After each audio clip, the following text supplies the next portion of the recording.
MoveOn's Big Ideas Forum will begin shortly. Please find a seat.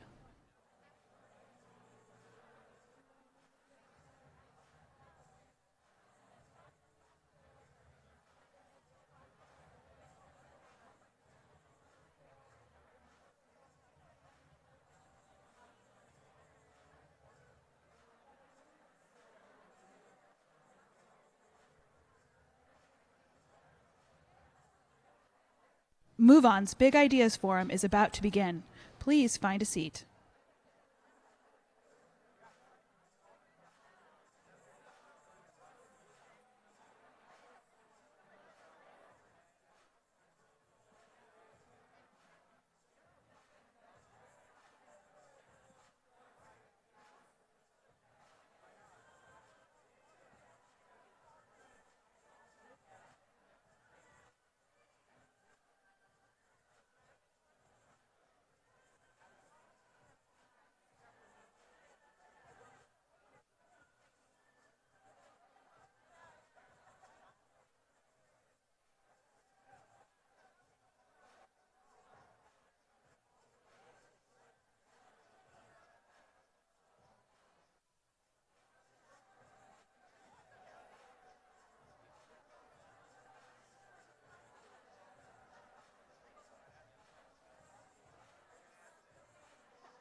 Please silence your cell phones and take a seat.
Welcome to MoveOn's Big Ideas Forum.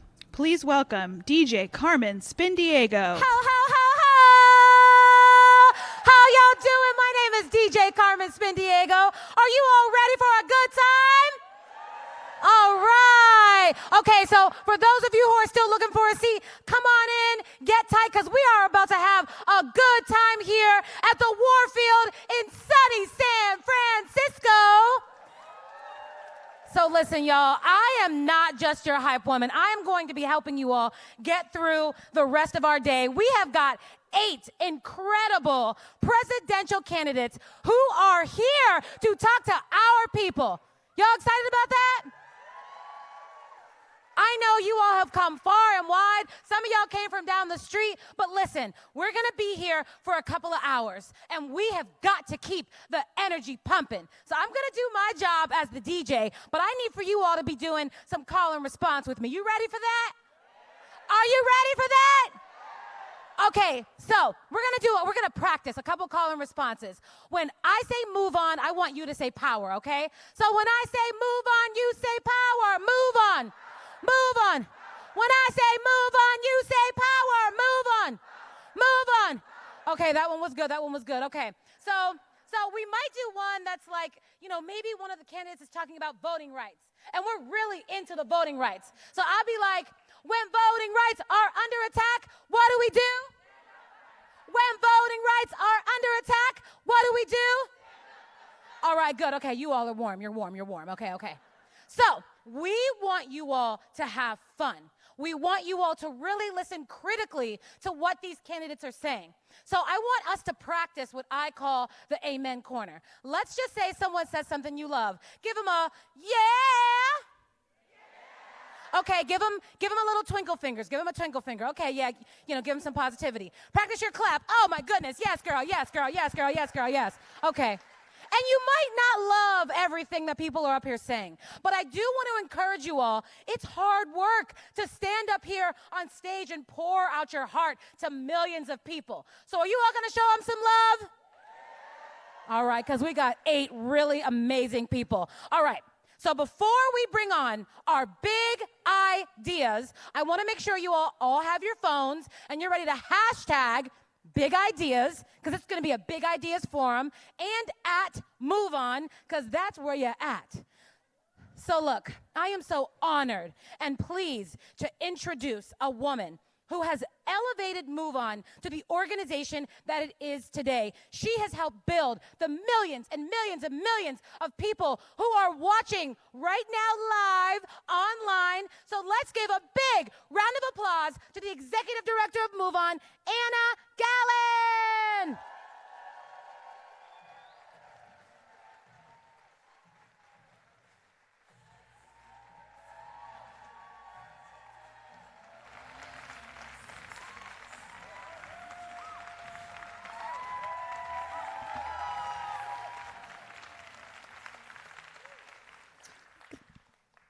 Look at this amazing room. So welcome the hundreds of us who are gathered in person here, and the hundreds of thousands that are already streaming and tuning in from around the country, and the millions of MoveOn members who are going to be getting access to this incredible day. In recognition of where we are, before we start, MoveOn made a contribution to the Segura Te Land Trust, which is a project of Indigenous urban women-led organization. And I am honored to introduce Loa Fuifui and Dr. Fuifui Nume Tolu and Canyon Coyote Woman of the Association of the Ramaitush and the Ohlone.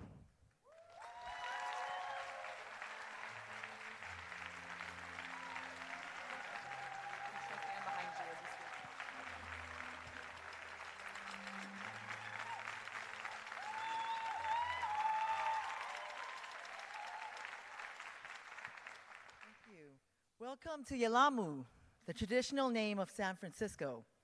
We bring greetings on behalf of Jonathan Cordero, chair of Ramaytush Tribal Nation in what is now San Francisco, traditionally Yelamu.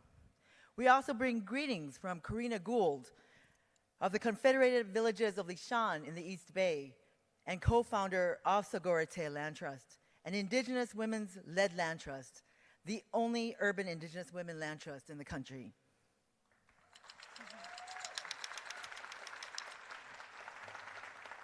Brothers and sisters, my name is Fuifui Lupini Meitolu, and this is my sister Loa.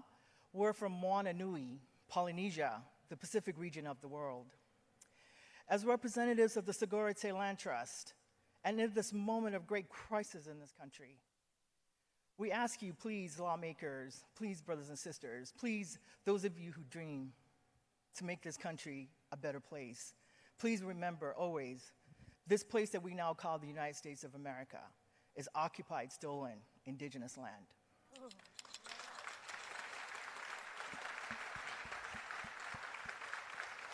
And at this time of great crisis and with great humility, we also ask you, please remember to honor and center women's leadership. To help bring back balance into this world, and also with remembrance and honoring the next 7 generations. Thank you. To ground ourselves and to honor native land, a grandmother's song to honor our grandmothers, their grandmothers. Moi moi o kawana, moi moi o ka, moi moi no, moi moi o ko, moi moi o nehe ayo konale, moi moi he ayo konale, moi moi o kawana, moi moi o ko, moi moi no, moi moi o ko, moi moi o nehe ayo konale, moi moi he ayo konale, moi moi o kawana, moi moi o ko, moi moi no, moi moi o ko, moi moi o nehe ayo konale, moi moi he ayo konale. Oh, can I hear y'all say oh? Oh! Welcome to Yelamu. Welcome to Ohlone Territory. Center Indigenous Voices. Honor Native Land. Oh.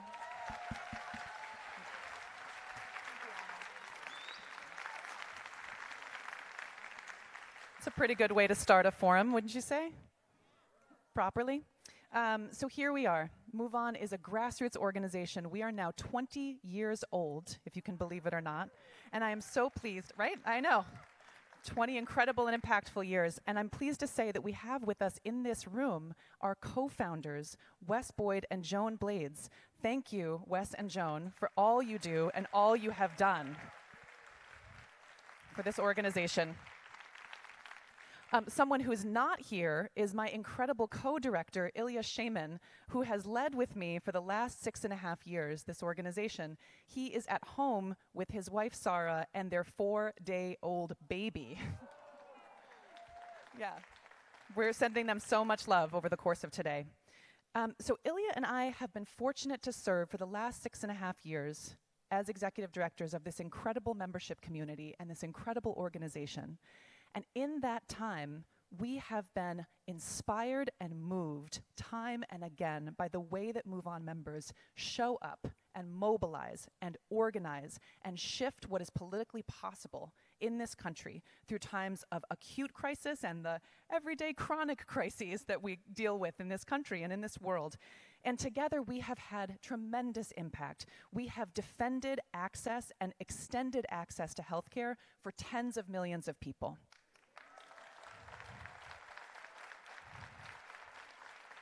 We have defended diplomacy and kept us off the road to new wars. We have defended and reunited immigrant families who were brutally torn apart by this administration, and so much more. And we've elected champions for justice and for our democracy. We have done that time and time again, including, let it not be forgotten, in the 2018 election when MoveOn members played a pivotal role in flipping control of the House of Representatives through a giant blue wave. Amazing. We should have some sort of tradition of everyone patting themselves on the back when we clap for that. So one area of focus that we have included in our work over these many years, of course, is gun violence prevention. And so vital. And we need to acknowledge what happened yesterday in Virginia Beach. There has been another terrible gun violence massacre. And that is on top of the daily toll that gun violence takes in too many of our communities. And so we need to, of course, you will hear a lot of politicians talking about thoughts and prayers. Thoughts and prayers are not enough. They're not enough, and we need to rededicate ourselves to the work of combating the stranglehold that the NRA has on the entire Republican Party, and yes, some Democrats too, in Washington and in state capitals around the country.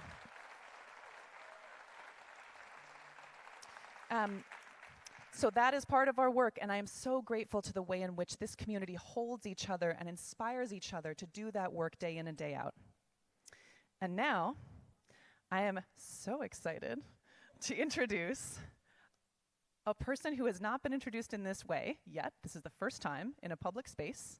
Our next executive director, when Ilya and I step down later this year, an incredible woman, a leader of vision and tenacity and grace and vision and wisdom, Rana Epting. Rana, come on out.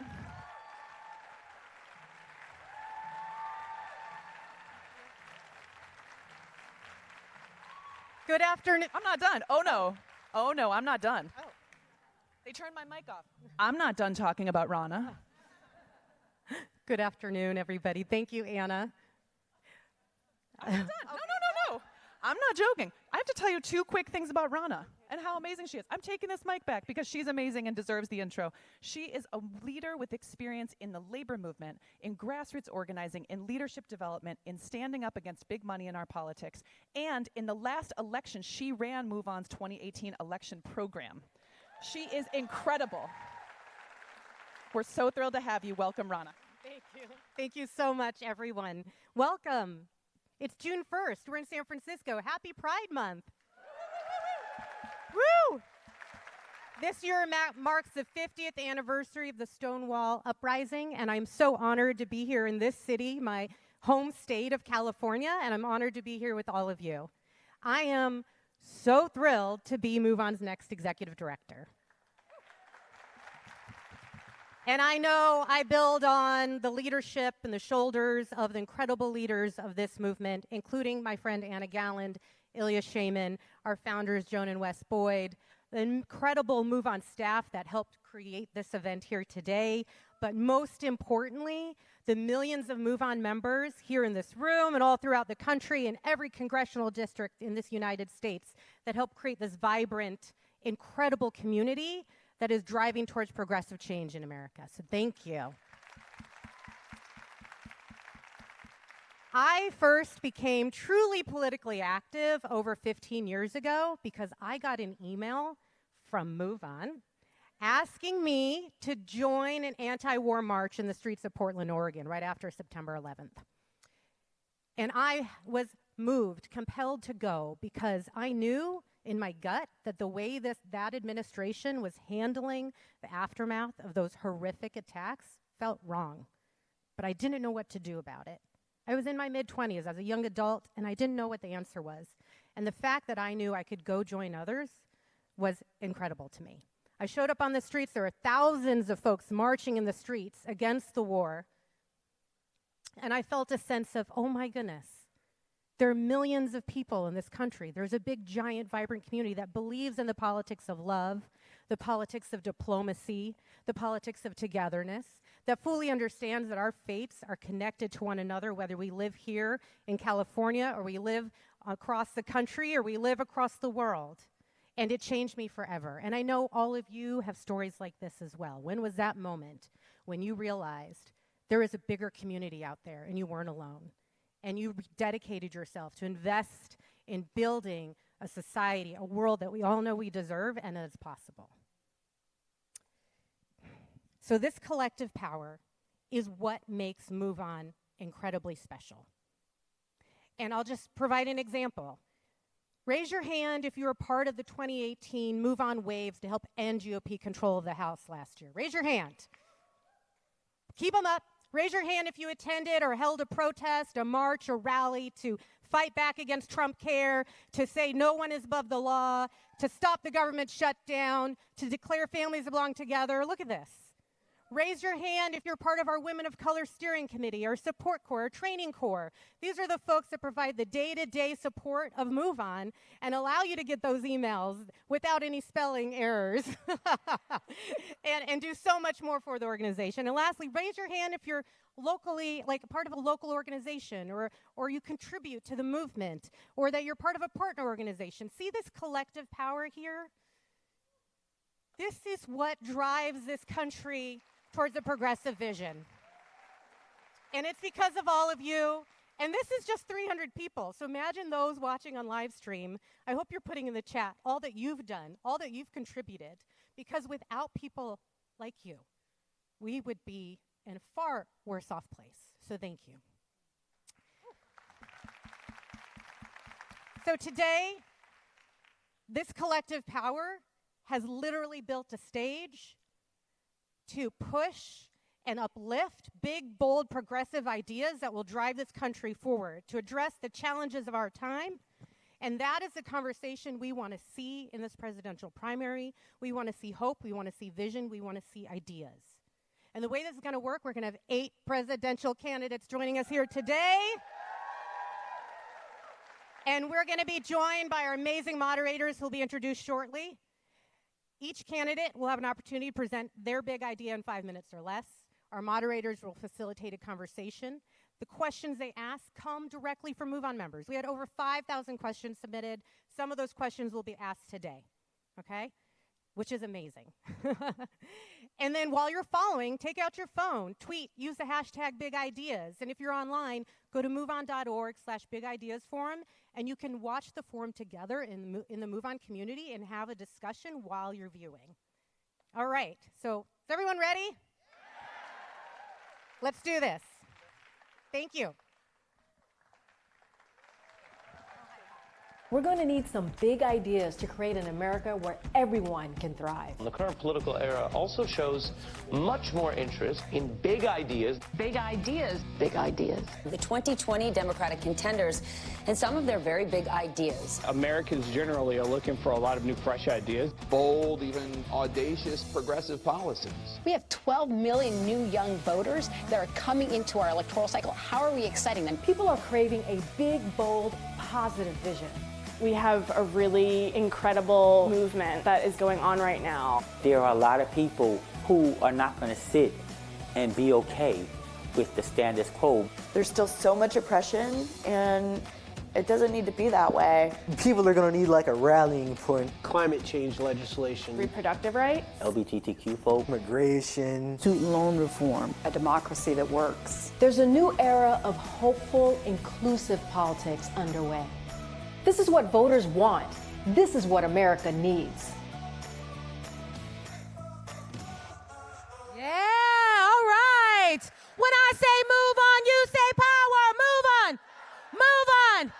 Okay, folks, so listen, we've got 2 VIPs in the room. They are your co-hosts for the day. So these are the 2 women that I need for you all to give the most energy to. When I say their names, I want you to give them the biggest, loudest clap and shout, because they are up here doing the hard work. So show some love as they pull out the big ideas all day long. MoveOn's Chief Public Affairs Officer, Corinne Jean-Pierre, and co-founder of Ekis Labs and co-host of podcast of Finding 46, Stephanie Valencia.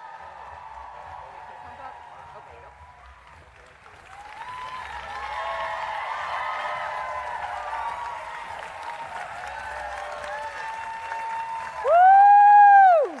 Hello, San Francisco. Hello, MoveOn members. Hello to all of the hundreds of thousands of folks online on the different platforms who are watching us today and also on TV. Welcome to MoveOn's first Big Ideas Forum. Now, you know, we have a very big, diverse, impressive Democratic presidential field, and we believe that because of that, we need to make sure that we have a conversation about vision. How are these candidates going to move this country forward? What's their big ideas? What's their policies?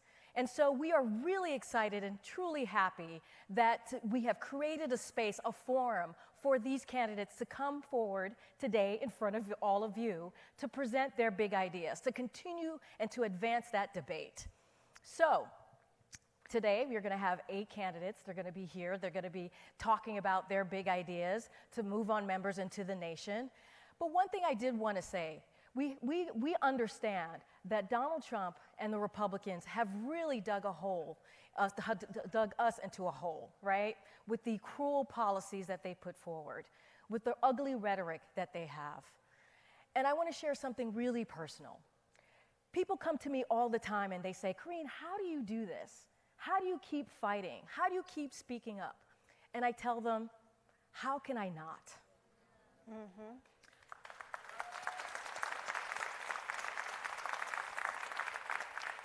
I'm a black woman. I'm an immigrant. I'm part of the LGBT community. Happy Pride. How can I not stick up for all of those that I represent and speak out? So, one of the ways that I personally believe that we can move this country forward, that we can get ourselves out of this big ditch that Donald Trump and the Republicans have put us in, is to have big ideas, is to show us how you're going to move us forward. Because Donald Trump is not going to be around forever. So how are we going to...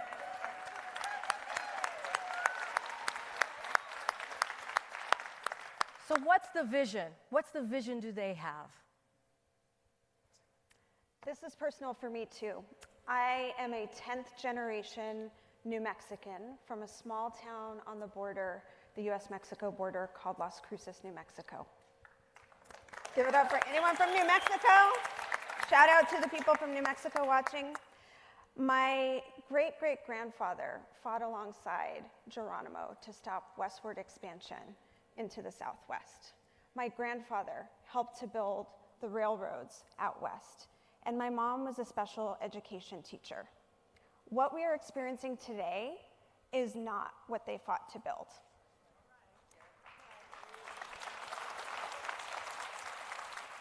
As a woman, as a Latina, as someone who grew up near the US-Mexico border, my community is under attack every single day under this president. And that's why I'm in this fight.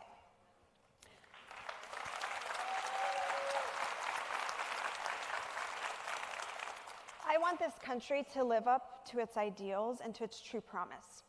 I want to live in a country with progressive values, where equality and fairness are protected, not vilified or torn down, where immigrants and asylum seekers are welcomed and valued for their contributions to this country. Thank you.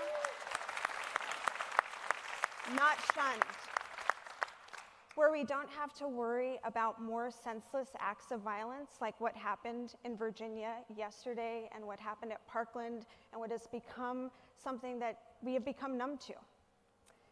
And where economic opportunity is available to everyone. People are systematically under attack in this country every single day. Black, brown, LGBTQ, women, immigrants, people have to work 3 jobs to put food on the table, and people who might have their health care taken away any day. Our democracy is fundamentally under attack every single day, and we cannot take that for granted. That's why we're all here. Generations before us have stood up to fight for it, because it will not save itself. We have to fight. So what each of us chooses to do at this juncture is critical in this moment of history for our country, and will change the path for generations to come. And that work is on us.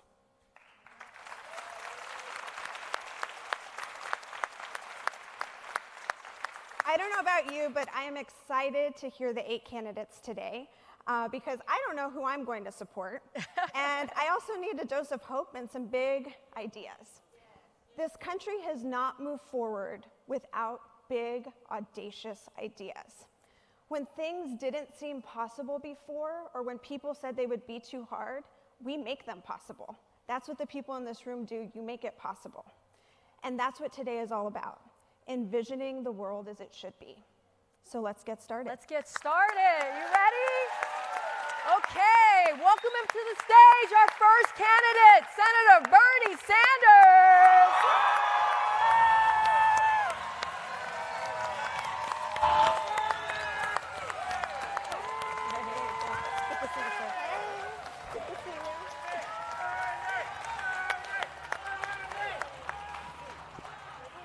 Well, let me thank MoveOn for inviting me to be here with you today. All of you know there are many enormously important issues, including the need for Medicare for all, forgiving student debt and making public colleges and universities tuition-free, raising the minimum wage, criminal justice reform, immigration reform, and addressing the global crisis of climate change, among other issues. But there is one issue out there that does not get the attention that it deserves, a very big idea, and that is the need to stop endless wars and to bring the world together to find diplomatic solutions to international conflict. Today, we are preparing to send soldiers to Afghanistan who were not even born on September 11th, 2001. We have spent $5 trillion on the wars that have taken place since, not just in Iraq and Afghanistan, but also in the Saudi-led intervention in Yemen, a horrific war. And now we have some of the same people that got us into the war in Iraq trying to start a military conflict with Iran. We have got to stop endless wars. We have got to cut military spending. Now, recently, I have been attacked because of my opposition to unnecessary wars. I make no apologies as a young man for opposing the war in Vietnam. I make no apologies as a congressman for doing everything that I could to prevent the disastrous war in Iraq. And I am proud right now to have led the effort to get the United States out of an unauthorized, unconstitutional war in Yemen. And let me be absolutely clear, with the Trump administration proposing to send 10,000 troops to confront Iran, I will do everything in my power to stop a war with Iran. It is time to bring our troops home from Afghanistan and Iraq. It is time for Congress to assert its constitutional prerogative and repeal the 2001 and 2002 authorizations that have been used as a blank check to send U.S. troops into harm's way. But it is not enough to just end military interventions. It is time to end the entire policy of endless wars. Using war and militarism as the first and only foreign policy tool has undermined the United States' moral authority, caused allies to question our ability to lead, drained our treasury, and corroded our own democracy. When we end endless wars, we can finally begin to ask ourselves, how do we move toward a global community in which people have decent jobs, adequate food, clean water, education, health care, and the housing that they need? How can we band together as a planet and end the absurdity of the rich and multinational corporations stashing over $21 trillion in offshore bank accounts to avoid paying their fair share of taxes in the United States and around the world? And obviously, how can we bring countries all over the world together, dealing with the existential threat, not only to our country, but the world, of climate change? No one country can solve climate change alone. This is a crisis that calls for international cooperation if we are to leave our children and grandchildren a planet that is healthy and habitable. And here is my dream. You want a big idea? Here is a very big idea. That maybe, just maybe, countries around the world today that are spending $1.5 trillion on weapons of destruction to kill each other, maybe we can band together and use that money to transform our energy system away from fossil fuel to sustainable energy and energy efficiency and save the planet. And in the process, create millions of good-paying jobs. That is my big idea.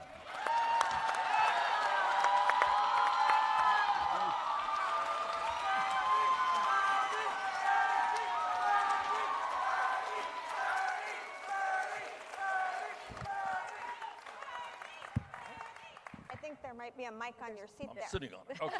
There you go. Could be dangerous. Thank you for sharing that. I think you always have a really great way of being able to paint a big picture and show how these issues are all connected. So can you maybe talk about what after 4 years of your new foreign policy, what the biggest difference that Americans would feel in their everyday lives under 4 years of your policy? The differences would be enormous.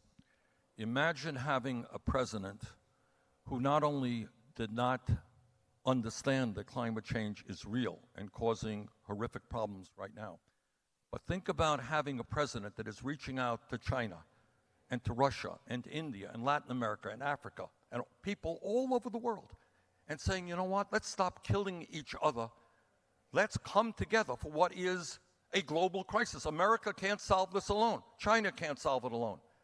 Can we use this frightening moment to bring countries of the world together to save the planet for our children and grandchildren? And when we do that, we create millions of good-paying jobs. We cut back on pollution. And at the end of the day, we save money to invest in our kids and our parents rather than just on the military.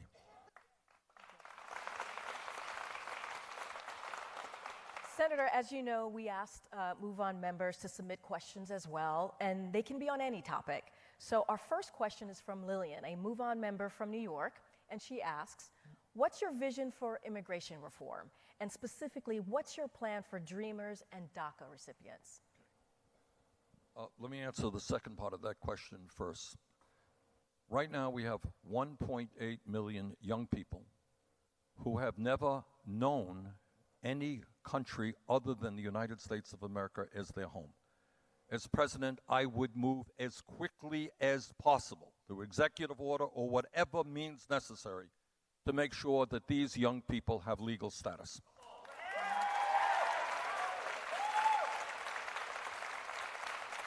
And second of all, and here is the good news, and sometimes we lose this thread because of the racism and vulgarity of the current president. But most Americans understand that we need comprehensive immigration reform and a path towards citizenship for the 11 million who are undocumented today. You know, interestingly, you asked that question just yesterday. Just yesterday, I was in Pasadena, and I met with some beautiful young people, and you would be so proud of these young people. Mm-hmm. These are kids who are undocumented, who are not eligible for the DACA program. And they told me and everybody who was there of their fear. Do you know what it's like to worry that if you get into a car and that car is stopped because you don't have a headlight or something, yep. and a police officer comes up to you and says, what is your legal status? Yep. And then at that moment, your life falls apart because you or your parents could be deported and your family separated. There are millions of people in this country living under that fear right now. Incredible stress. So together, and I think this is what the American people want, we're going to end Trump's racism, we're going to end his xenophobia, his bigotry, and we are going to pass comprehensive immigration reform and a path towards citizenship for the undocumented.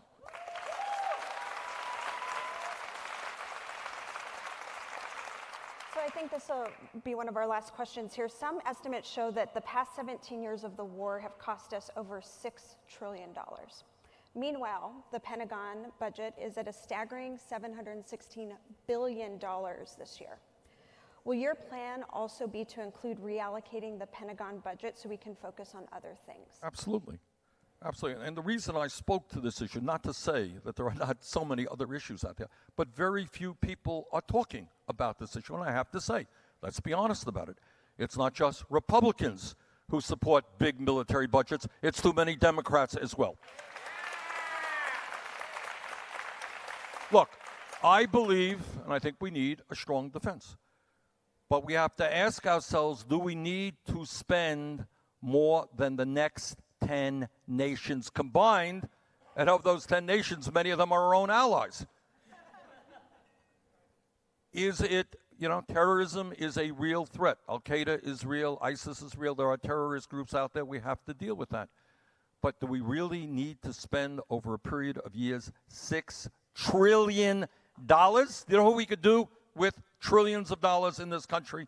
We can provide health care to all of our people. We can make public colleges and universities tuition free. You know what it means in this country if we substantially reduce student debt for the 40 million people who are carrying that debt, rebuild our infrastructure, create millions of good-paying jobs? That is a lot of money. Yep. I mean, even in Washington, $6 trillion is a huge sum of money. And if we can begin reinvesting that money in our own people, we can significantly improve life for millions and millions of our fellow Americans. Well, thank you, Senator Sanders. Thank you very much for being here and making the time to be with MoveOn members today. We greatly appreciate you stopping by. Thank you so much. Let me thank you for the opportunity, and let me congratulate MoveOn for the great work that they do. Thank you. Thank you, Senator Sanders. Thank you. Thank you, sir. Good to see you. Thank you. Okay. Thank you very much.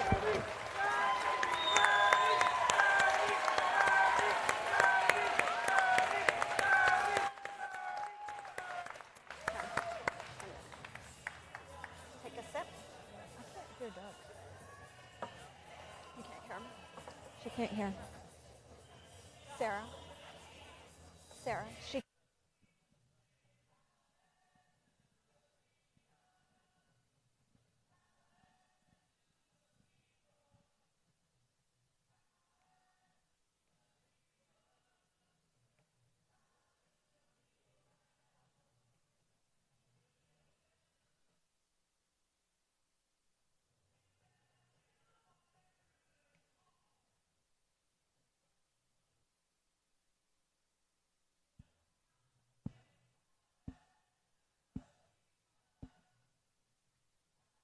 All right. Power to the people, y'all. Oh, have you all been on hashtag big ideas? I see you all sending in tweets, so thank you all. But for those of you who aren't, send in your tweets, go on Instagram, follow @MoveOn, and make sure that you big ideas. Are you all ready for our next presidential candidate? All right, coming to the stage, the senator from New Jersey, Senator Cory Booker.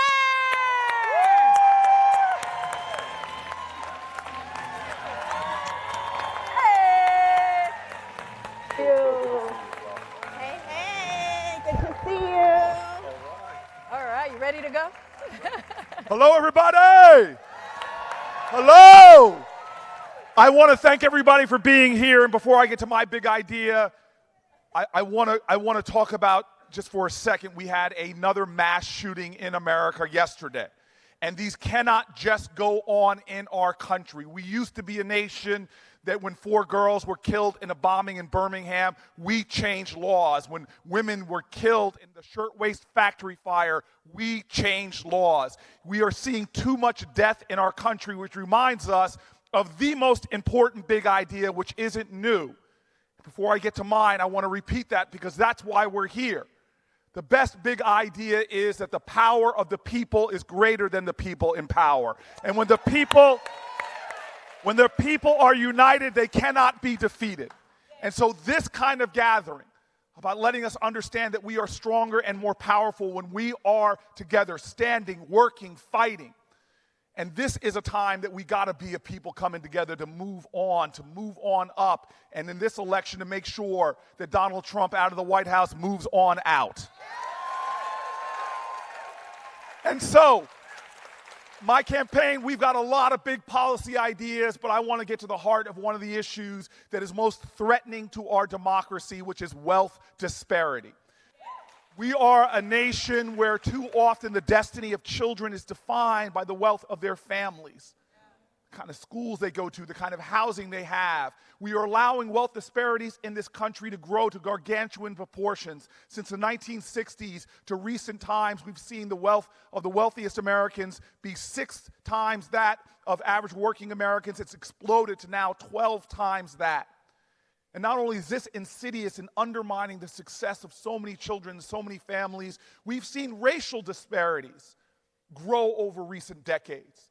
To now the average white family has 10 times the wealth of the average black family, being compounded by the racial disparities in generation after generation of overtly racist policies, of terrorist actions like 98 years ago today, in a place they call Black Wall Street in Tulsa, Oklahoma, was bombed and looted by white supremacists, all the way to mass incarceration, which further, through its racial disparities, freezes and expands racial wealth gap. My big idea addresses the wealth inequalities in our country as well as the racial wealth gap in our country by saying a nation that uses hundreds of billions of dollars to transfer wealth to people that already have it through our tax code, it's about time we target the creation of wealth equally for all children in America. And my idea to do that is something called baby bonds, making sure that every child born in America gets an interest-bearing account with $1,000 in it. And then depending on the wealth of your family, you get up to $2,000 placed into that account every single year. For the lowest income kids, that means by the time that you're 18 years old, you can have upwards of $50,000 in an account that can be used to invest in things that create wealth, like going to college or buying a home. In America, paychecks help you get by, but wealth helps you get ahead and create generational wealth and strength. And my legislation already has been reviewed by Columbia University, who said it literally erases for young Americans the racial wealth gap in this country.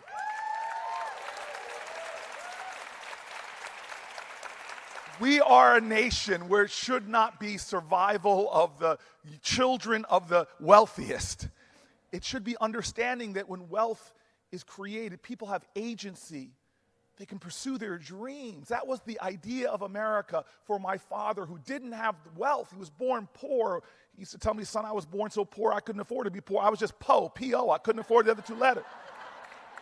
But it was a community that brought together their community wealth. A church that gave him the money he needed to enroll in college, that changed the destiny of my family.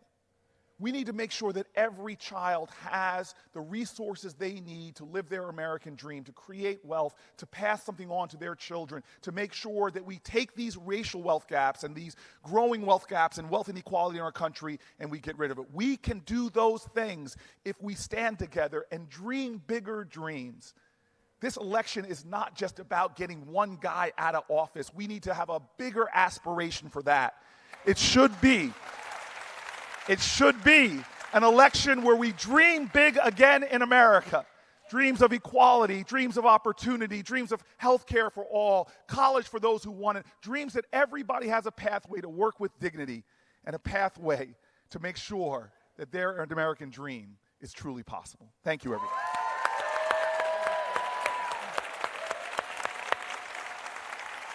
Thank you. That was a fantastic big idea. And I know many economists and other professionals have really said wonderful things about your legislation. But I do want to ask you, why start there? All the ways to tackle income inequality. Why baby bonds? Why there? Well, first of all, I don't start there.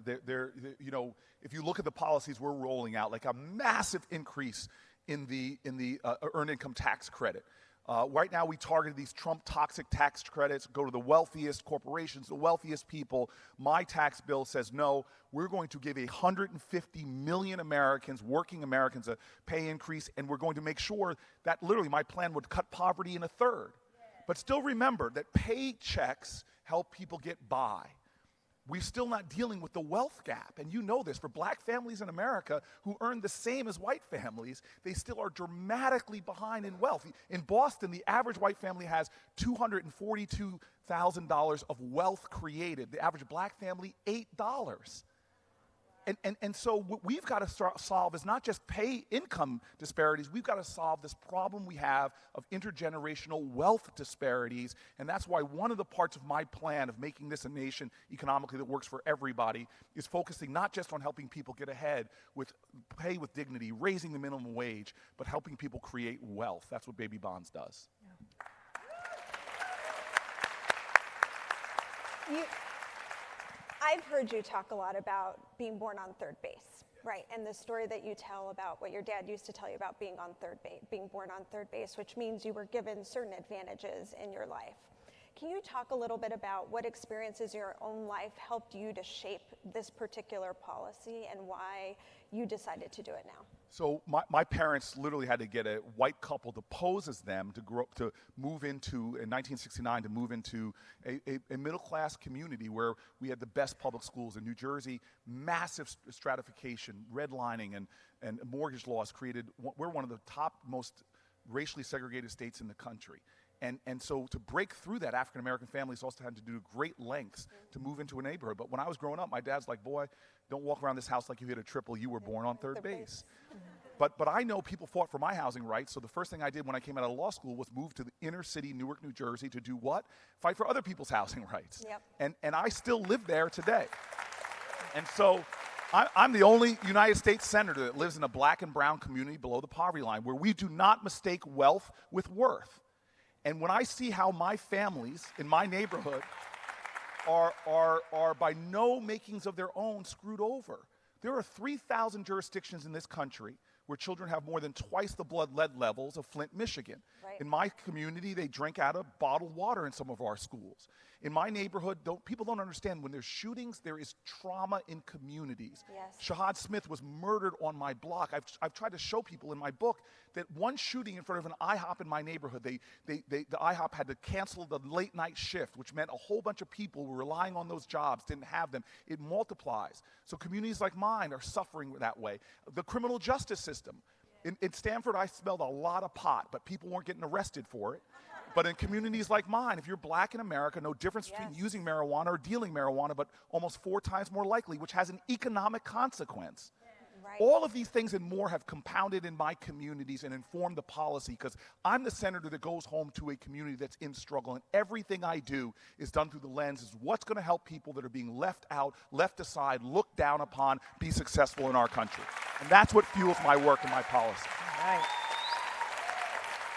So, Senator, as you know, we've asked MoveOn members to send a question, and we're going to pivot to that for a second. And this could be about any topic. Yeah, sure. So we have one from Avi, a MoveOn member from Pennsylvania, and he asks, we are experiencing a resurgence of white supremacist and neo-Nazi ideology in this country, with several violent attacks carried out and many more attempted. What actions will you take to not only call out such ideology and behavior, but to stop the spread of such hate and violence and prevent further radicalization?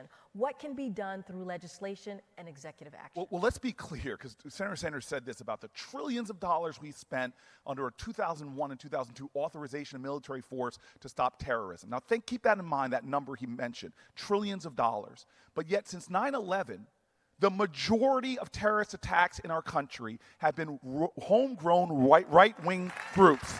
And the majority of them have been white supremacist attacks. And so for a president not to even admit that that is a problem in our country, not to put resources like we should be doing into stopping that kind of terrorism, that makes people afraid to go to worship in their synagogue or their mosque, that makes people afraid to go out into their neighborhoods or for their children to go to school. That's what we need to be talking about and having strategies to deal with. So the first thing is you're going to have a president and me up in the White House that is calling out white supremacy, which for what it is, a threat to our democracy, our safety, and our security. And I'm going to make sure that the Justice Department of the United States of America investigates these white supremacist groups that are causing and pushing and propagating this kind of terror. And I'm going to make sure that here out in Silicon Valley, that these social media platforms do not become platforms for hate and bigotry. And I'm going to make sure that we invest in communities to have more resiliency. The way you confront hate is not by ignoring it, but you propagate the kind of things that are the best counter to hate, which is to create a more beloved community. And a beloved community isn't just words. Love is not just a sentiment. Love is saying, hey, if your kids don't have a great public school, then my kids are less off.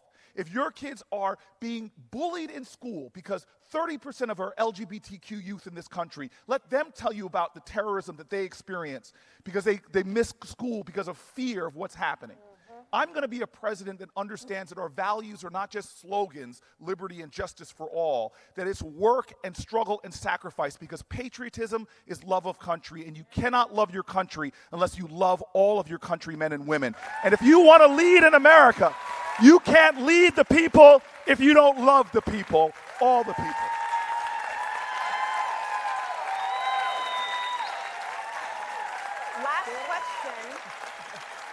Last question. I think we've got one more time for one more question. These are crazy times, is big understatement, but the daily abuse of power that we see from the White House and the administration and the usurpation of the rule of law is mind-boggling. Yeah. Do you think that we are in a constitutional crisis today? And if so, what is the role of the people in this room as activists to make sure we can hold on to our democracy as we know it? I mean, clearly we are in a point where there is a crisis in our country. Here's a president that was elected by a minority of Americans because of a constitutional rule that said, hey, if you win the Electoral College, you can have millions of people more vote against you. So he got in there by abiding and demanding that we abide by the mandates of the Constitution. But then he gets in there and says to Congress, I'm above you. I'm not subject to your checks and balances. I won't cooperate with your subpoenas. That is unacceptable in this country, especially when you have a Mueller report that speaks to deceit and lies and speaks towards potential obstruction of justice. That's why I'm saying the House of Representatives should move towards impeachment proceedings. But if you ask me right now, when you have people moving in undemocratic fashions to suppress votes and to do things that are undemocratic, the cure for that is more democracy, is more engagement, is more activism. Let us remember the wisdom of King, who said we have to repent in this day and age, not just for the vitriolic words and violent actions of the bad people, but the appalling silence and inaction of the good people. This election, we have to understand, is not a spectator sport. You can't just sit home, watch MSNBC and say, cheer for your team, red or blue. This election will not be decided by how much we cheer, but how much we get on the field and say, I am a player in this democracy. I have the power. I'm going to determine the destiny. And so this election, we don't need a savior in our democracy. Don't let any candidate say only I can solve these problems. What we need is not one person in one office. We need 300 million Americans and a chorus of conviction calling to the consciousness of this country and say it's time that we take back our democracy for the people of the United States of America. God bless you and thank you. All right. Preach.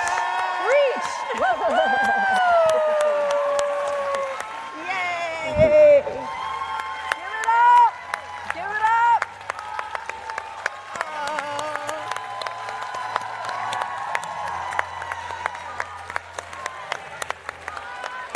Cory Booker. Yeah.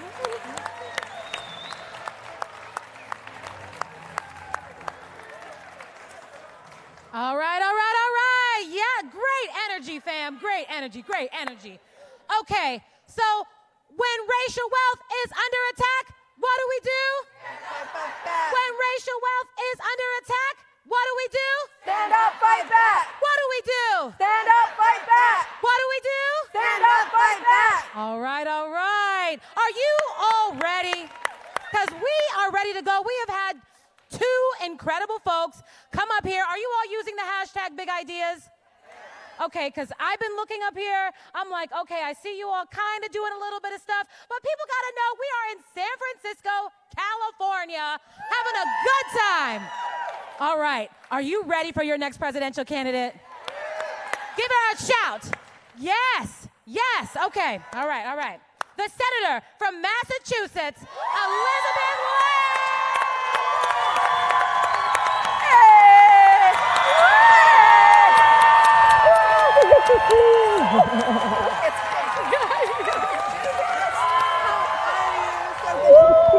Long time no see. Yes.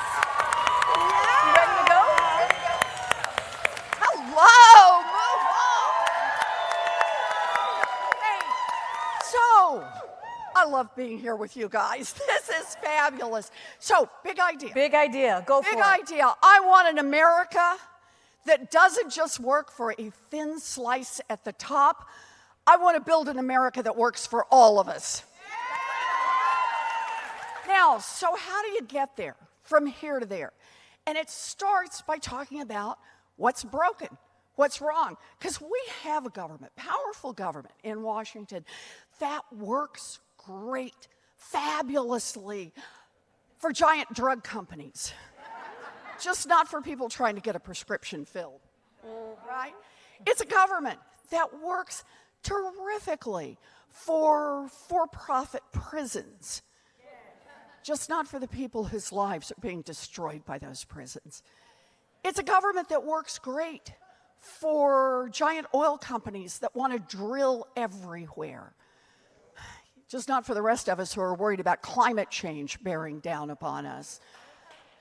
So when you've got a government that works great for a thin slice at the top, works fabulously for those with money, and isn't working well for much of anyone else, that's corruption, pure and simple, and you need to call it out for what it is.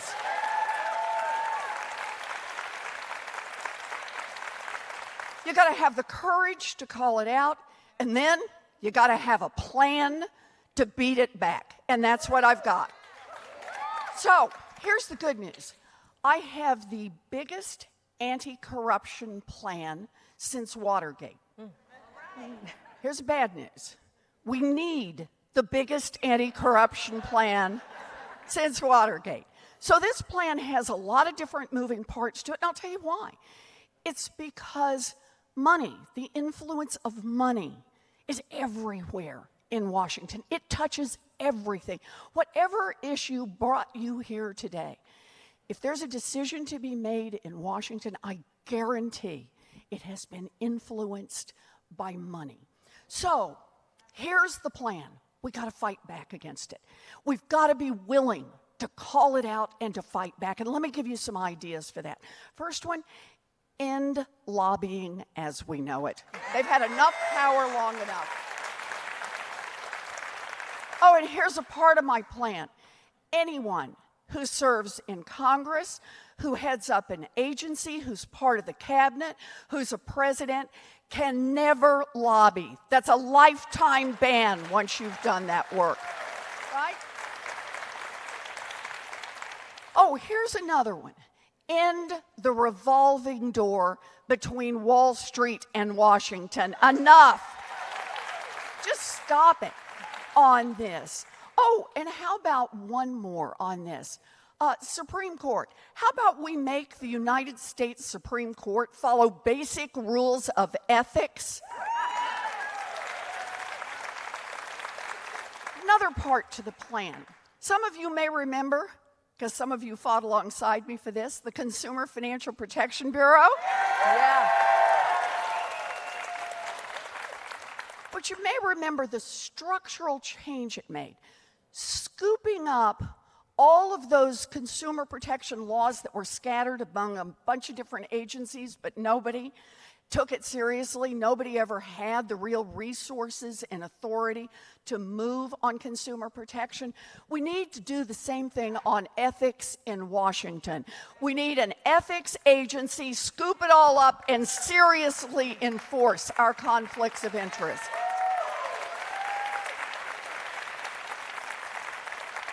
Okay, and just one more. I could do this all day because it's got a lot of parts. But just one more. You really want to root out some corruption? Here's a way to do it. How about if we make everybody who runs for federal office put their tax returns online? Yes. Yes. So that's the idea. The idea is to fight back against the corruption. We fight back against the corruption. The change that's possible then, the democracy starts to work.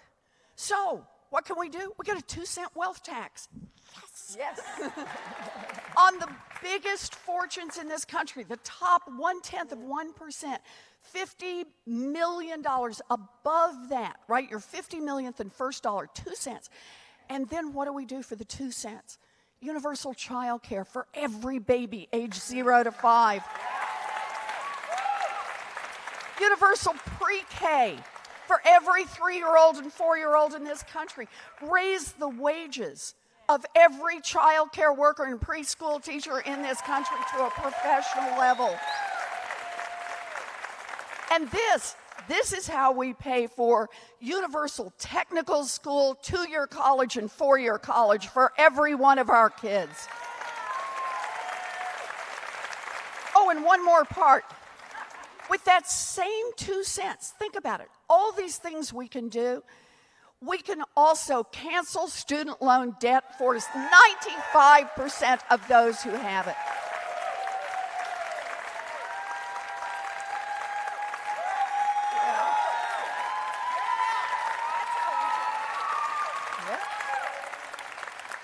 That's how we get in the position to make the core structural changes in our economy we need to make, how we get in the position to be able to fight back on climate change and not just get nice sounding stuff, but things that are going to make a real difference to protect us and get us on the path we need to be on.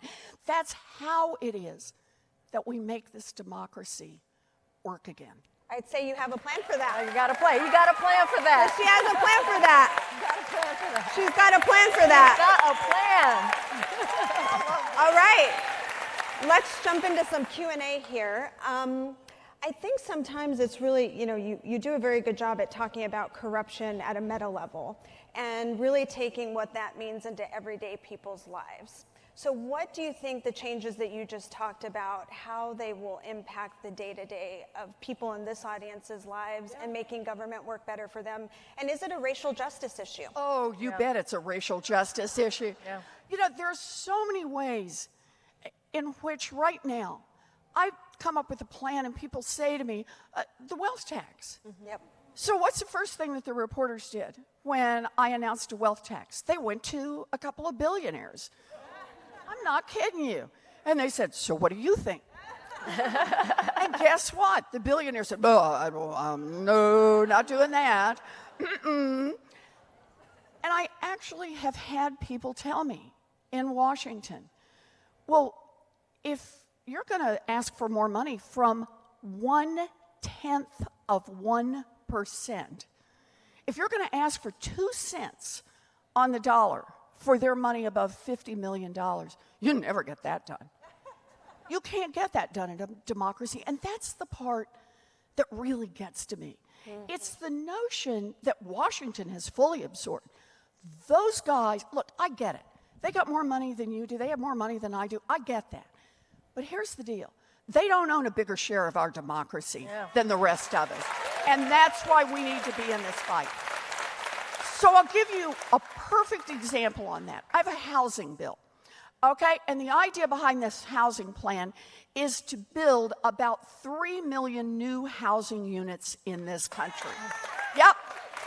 Moody's says it'll bring down the cost of housing across this nation by about 10%. We need this in urban areas. We need this in rural areas. Look, if you're going to buy a McMansion, plenty of opportunities for you. But if you're not, if you're middle class, if you're working class, if you're part of the working poor, if you're part of the poor, if you have disabilities, if you're a senior who wants to be able to age in place, if you want to have independent living, all of those things, we need to make a federal commitment.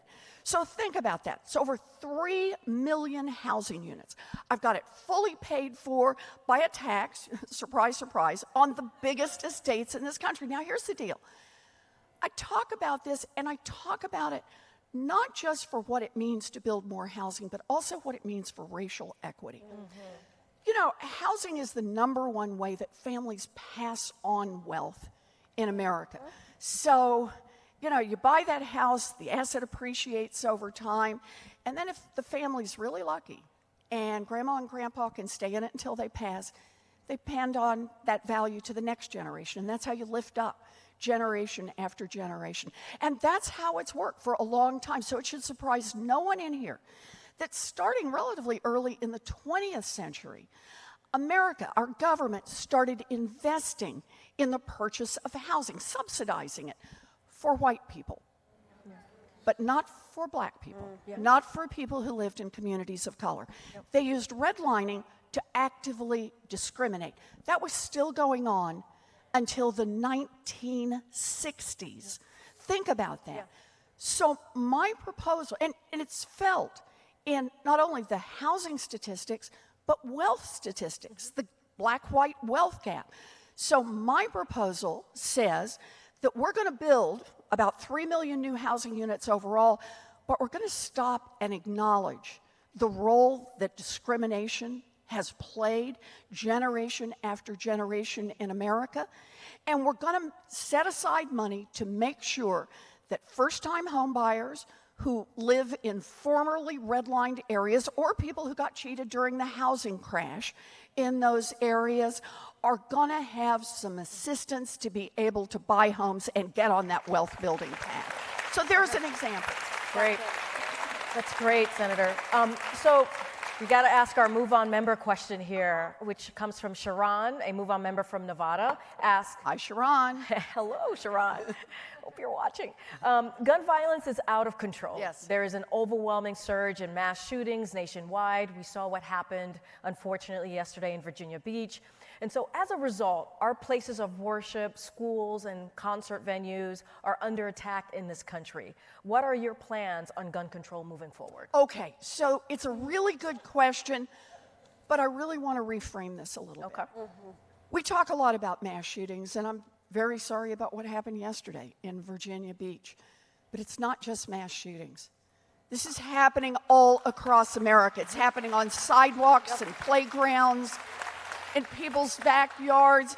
It's happening family by family across this country, and it doesn't get the same headlines.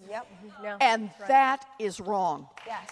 We have a gun problem in America, and it is putting our children at risk all across this nation.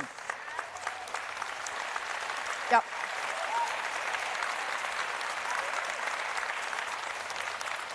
Remember how I started with corruption? Corruption, yep. Yeah. The NRA is holding Congress hostage, and it's time to fight back. It is time to fight back. So here's how I see this. 7 children today, children and teens, will likely die from gun violence. It'll happen again tomorrow, and the next day, and the next day, and the next day, and the next day.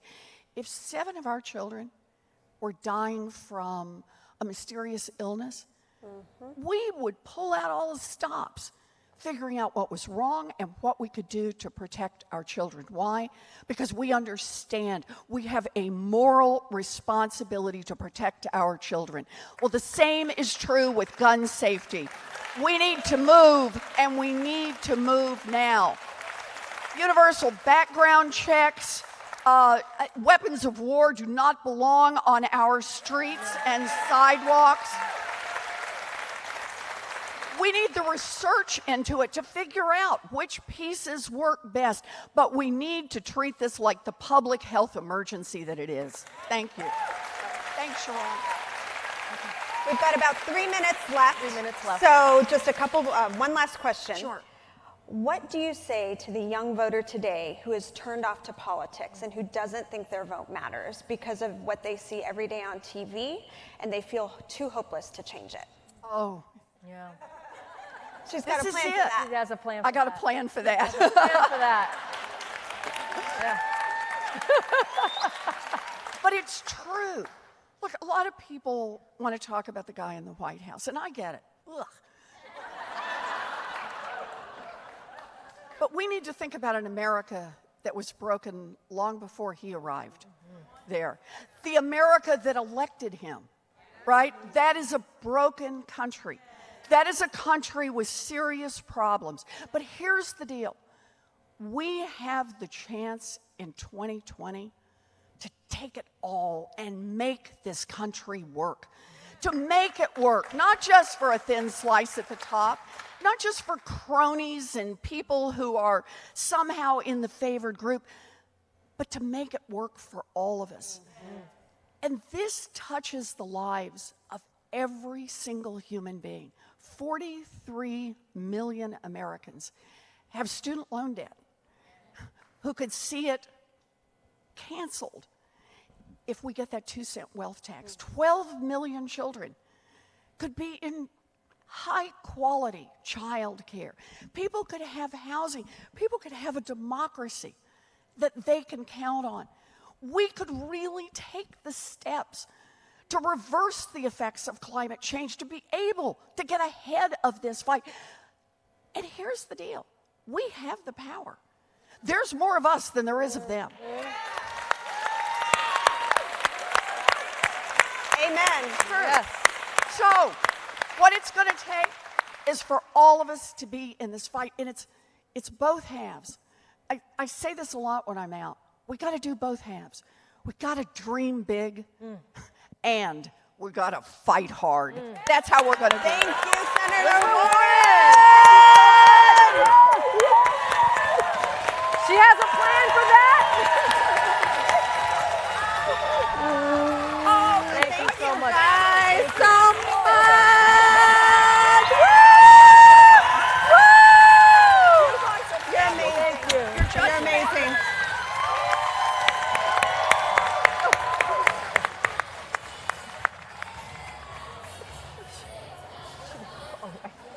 Okay, anytime somebody's talking about student loans, I'm paying attention, let me tell you. Woo! I'm like, I owe Sally Mae my firstborn child. All right. Okay, y'all having a good time out there? Out there hashtagging big ideas. All right, well, I know our next candidate's got a lot of big ideas.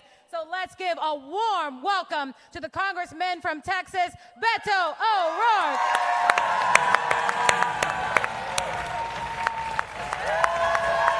Hey, nice to see you. Good to see you. Hey, good to see you.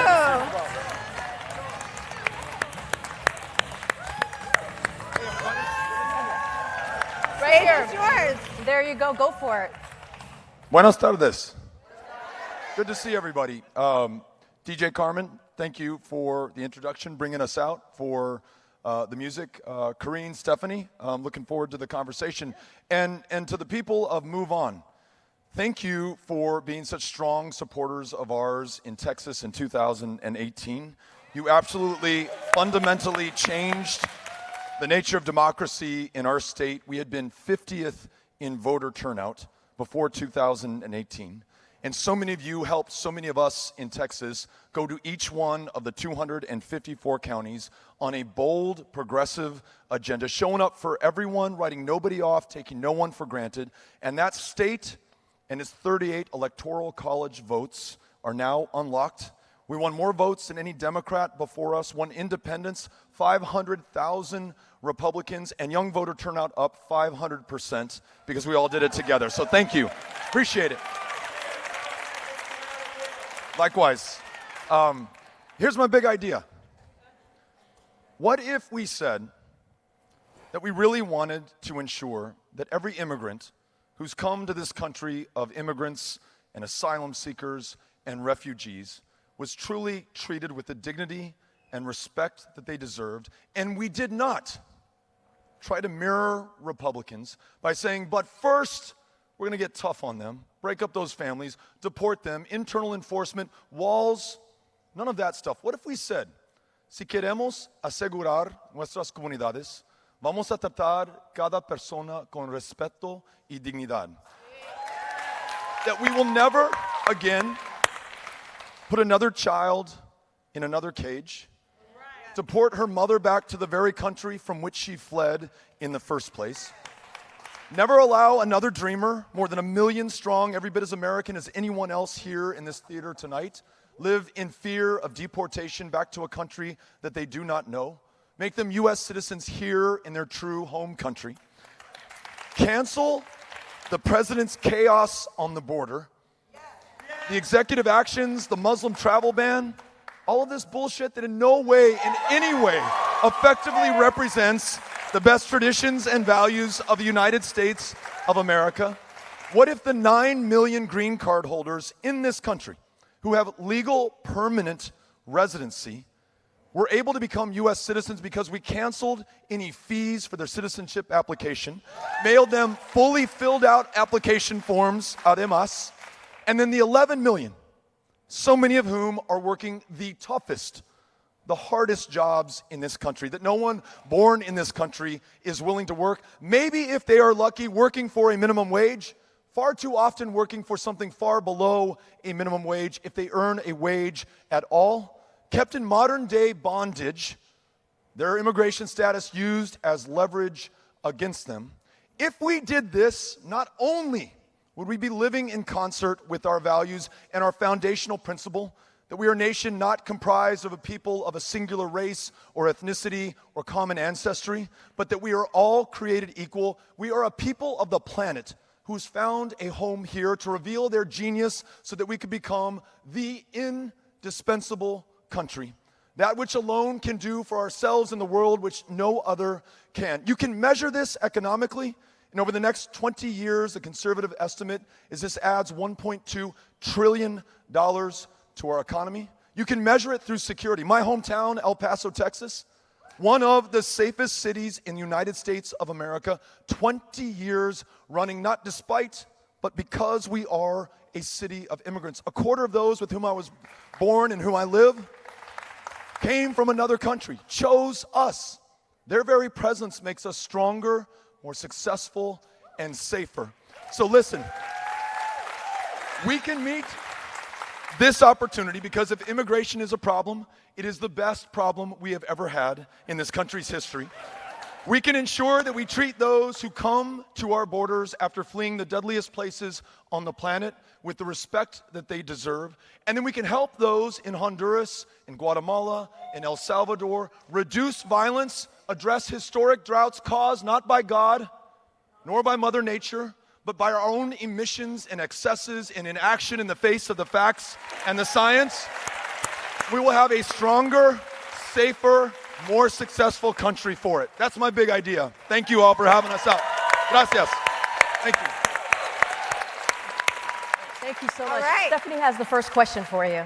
So, as you know, I grew up right down the street from El Paso in Las Cruces, so I grew up on the border as well and know very well kind of the opportunities and challenges that exist along the border. People have tried to pass immigration reform for 30 years, but has had enormous opposition. And there are levers in the legislative branch and there are levers administratively and through the executive branch, as we've seen. So what are the things that can be done and what is the priority that this should take in a post-Trump era in terms of prioritization and how quickly we should act? And what can be done to break this logjam of opposition? It's rare that I meet a Republican, a Democrat, an independent, an American who thinks that it's okay to meet these children with cages or their parents with deportation. What would compel you to make a 2,000-mile journey on foot or atop a train known as the Beast or La Bestia, unless that was the only thing you could do to save the life of that child for whom you will sacrifice anything? And so I find some common cause with my fellow Americans when I say, instead of meeting them with a wall or this inhumanity or this cruelty or this torture, what if we obviated the need for them to make that journey in the first place? When we invest in violence reduction in the Central Triangle of Central America, in the Northern Triangle of Central America, when we help U.S. farmers connect with their counterparts in Honduras going through historic droughts right now, fewer families have to make that journey. It's incredibly important for us to take that foreign leadership right now, and there's consensus on that. These dreamers that we just spoke of, more than 1 million strong. California holds more than any other state. Texas is right behind you. I have yet to meet an American who wants to deport them back because they understand that everything that we've invested in them will be lost to us in this country if they reveal their genius someplace else. And then it's not just in border states like ours, but traveling in Iowa, I'm meeting farmers, I'm going to these small communities. Their vitality depends on their ability to attract immigrants, and those immigrants having a full seat at the table. That's why it's so important not just to focus on the undocumented, as important as they are, but those who have the opportunity to naturalize now, speed that process so that they're fully engaged, not just economically, but democratically. It's going to make this country so much stronger for it. So we're going to make that case everywhere to everyone and ensure that everyone's got a seat at the table. That crosses party and geographical lines. Thanks. Thank you. Thank you so much, Congressman. So my question to you, so clearly you are from El Paso, you represented that area. I went to El Paso about a year ago when the zero tolerance policy really became very nationwide of what was happening, and these families were being separated. And I went to the detention center, the Tornillo Detention Center. It was all very heartbreaking, as you can imagine. We didn't get to go inside, but we did a vigil, we protested out front. And so my question to you is, if you were able to speak to a family that was being detained right now, what would you say to them? First of all, I want to say thank you for coming down to Tornillo. It's not the easiest place in the world to get to, and that's exactly why they detain those kids in those tent camps right there. But your willingness to hold vigil, to bear witness, to testify to your fellow Americans, that is what ultimately compelled the Trump administration to at least temporarily halt their family separation policy. I was able, as a member of Congress, to actually go in. So I could tell those kids in English, I could tell them in Spanish, I'm with you. I know that you are here. We're fighting for you. Imagine what it would feel like to be 10 years old, a stranger in a strange land, not to speak the language, not to know when or even if you're ever going to see your folks again, frightened out of their minds. And so for someone in a position of public trust and power to be with them and say, I am with you, and I am not going to stop until you are reunited with your family, and then to work with you and other members of MoveOn to make sure that we applied the pressure that ultimately closed down Tornillo. It no longer exists. That pressure, if we persist and keep it up, is going to make sure that we reunify those families that are still separated today. Let us not ever lose their memory or this urgency with which we must meet this challenge. And so we got to make sure that we fulfill the commitment that you and I made to those kids. We're not going to forget you. We know what is being done to you in our name, and we're going to make sure that we do this right. And so that's why I think that we can relieve the chaos this president has created on the border with far more humane, far more secure policies than what we are doing right now. Thanks. Shifting gears, Congressman, as you know, we've solicited questions from MoveOn members across the country, and this can be on any topic. So your question comes from Keisha, a MoveOn member in Missouri, who asks, do you support H.R. 40 and the equivalent bill in the Senate to study reparations for Black Americans? Absolutely. Yes. Thank you, Keisha, for the question. And if I could just very quickly, I think people like me, white men, are belatedly coming to the realization that when we're talking about justice in this country, it is not just criminal justice reform, although that is important.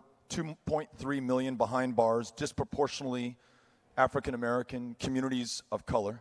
Too many there for possession of marijuana, a substance that is legal in most states in the country. So not only ending the war on drugs and a war that has become a war on some communities, specifically of color, not only expunging the arrest records, but understanding that the schoolhouse to jailhouse pipeline begins in kindergarten, where a child of color is 5 times as likely to be disciplined or suspended or expelled, that we have outcomes in our healthcare system, a maternal mortality crisis 3 times as deadly for women of color in this country today. In our economy, 10 times the wealth in white America than there is in Black America. And this is not new, nor is it a product of Donald Trump. It is foundational to this country, how we built our wealth. So yes, H.R. 40, squarely confronting the legacy of slavery and segregation and Jim Crow and the continuing suppression that we see in America today is fundamental to any repair of the damage that we have caused and ensuring that we do not continue to visit this same injustice on the generations to come. Thank you for asking. So, Congressman, many people believe that there is sexism currently in this election with the Democratic, the Democratic race that we're in right now. First of all, do you agree? Secondly, what do you see your role in this? And thirdly, how do you use the power that you have, right, as a cisgendered male, to fix this? Yeah. It's a great question. The answer to your first question is yes, absolutely. There's disparate treatment of these candidates. There are advantages that I have that I brought into this race that I did not earn, that were a function of circumstance and fortune and fate, being born a white man in this country. Recognizing that, listening to those who have not had the same life experiences as I have had, the same advantages that I have enjoyed, is fundamental to my ability to reflect this country, both in our campaign and in any administration that I would lead. One of the important factors in our ability, I think, to be successful is our campaign manager, Jen O'Malley Dillon, one of the most successful campaign managers in this country, who is fundamentally focused on ensuring that this campaign looks like this country, that we bring the genius, the talent, the diversity of experience to bear and ensure everyone has a seat at the table. Our cabinet will look much the same way to make sure that we're bringing everyone into the conversation, into the solutions to the challenges that we face. And we certainly have some based on how this country was founded and the disparate treatment that we still see. Yeah. Great. Stephanie.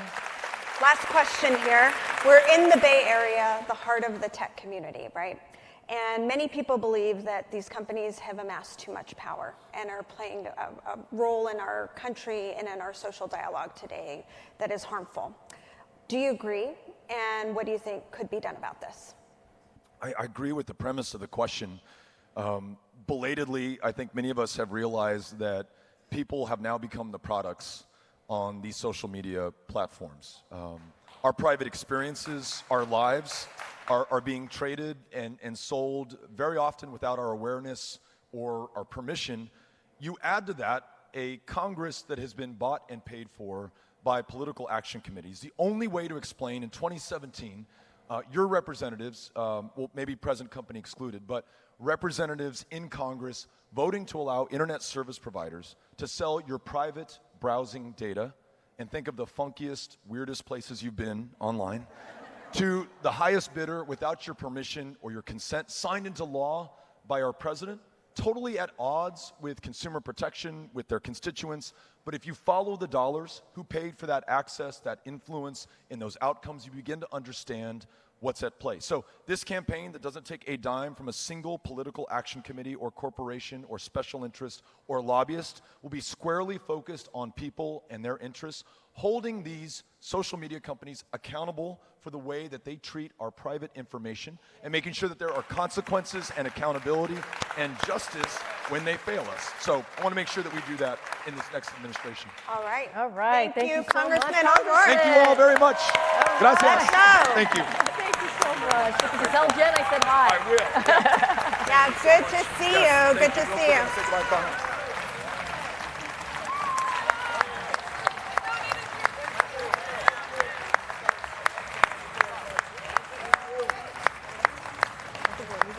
Great. I don't know. Here.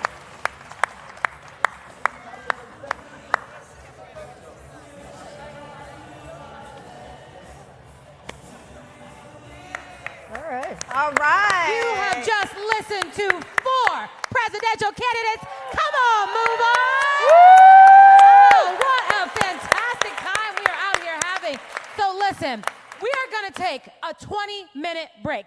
And in those 20-minute breaks, you know MoveOn hooked you up. We've got some delicious food. food. We've got some yummy drinks. But in 20 minutes, I need for you all to be back here. Be ready to say, when I say move on, you say power. Power! Move on. Power! See you in 20 minutes, folks.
Ladies and gentlemen, MoveOn's Big Ideas Forum is about to begin. Please return to your seat.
Ladies and gentlemen, MoveOn's Big Ideas Forum is about to begin. Please return to your seat.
This movement, whatever the movement is always bigger than you.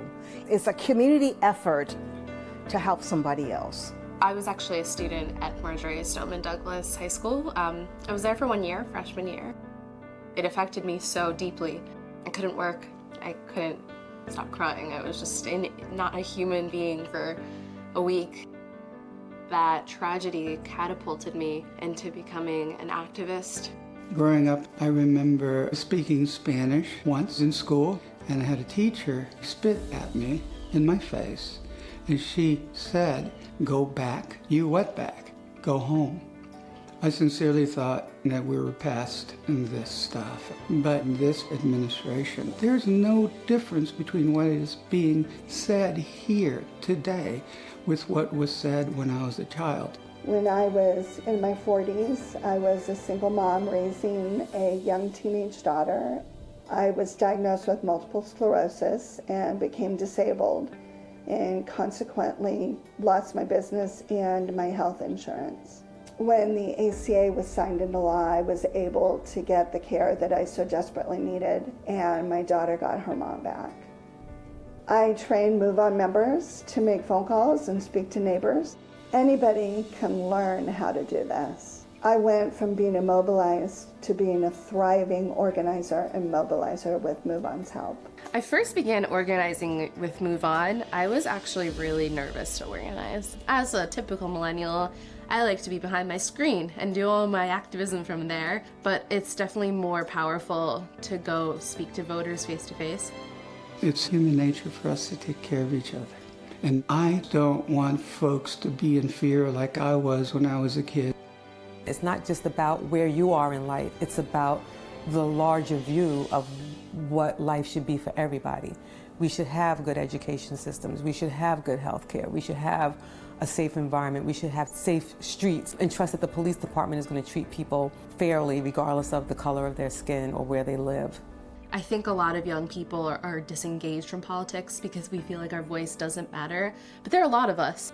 We do have the power as voters, as people, to have our voices heard, to speak loudly and with power, and to go in numbers and get things done. The movement I find today with MoveOn.org is people power, is voting, is telling others, is bringing people on board, is breaking down those walls of division that we find ourselves in. And we can do that if we remain united.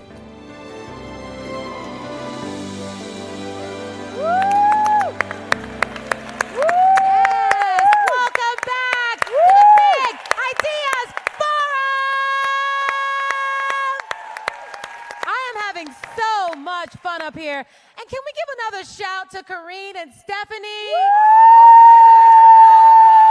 So good. Asking the tough questions, ladies. Of course, I expect nothing less. All right, so did you all enjoy that break? Okay, because you know, when the next person comes up, you might see me run away and get some coffee. Okay, but anyway, so I want for us to do a little chant. So I want you to do a clap. Clap.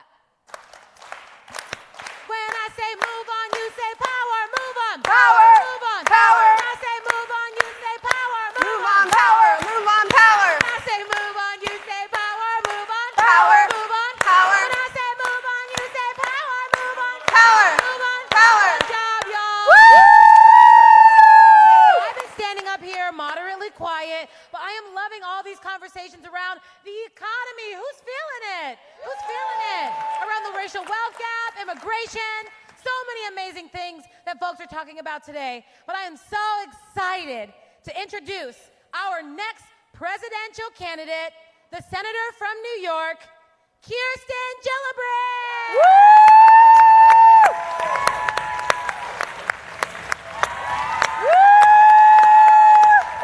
Thank you so much for coming. Thank you. Yeah, no problem. All right. Got the mic? All right. Go for it. I've got a question for you. Yeah, I'm starting with a question.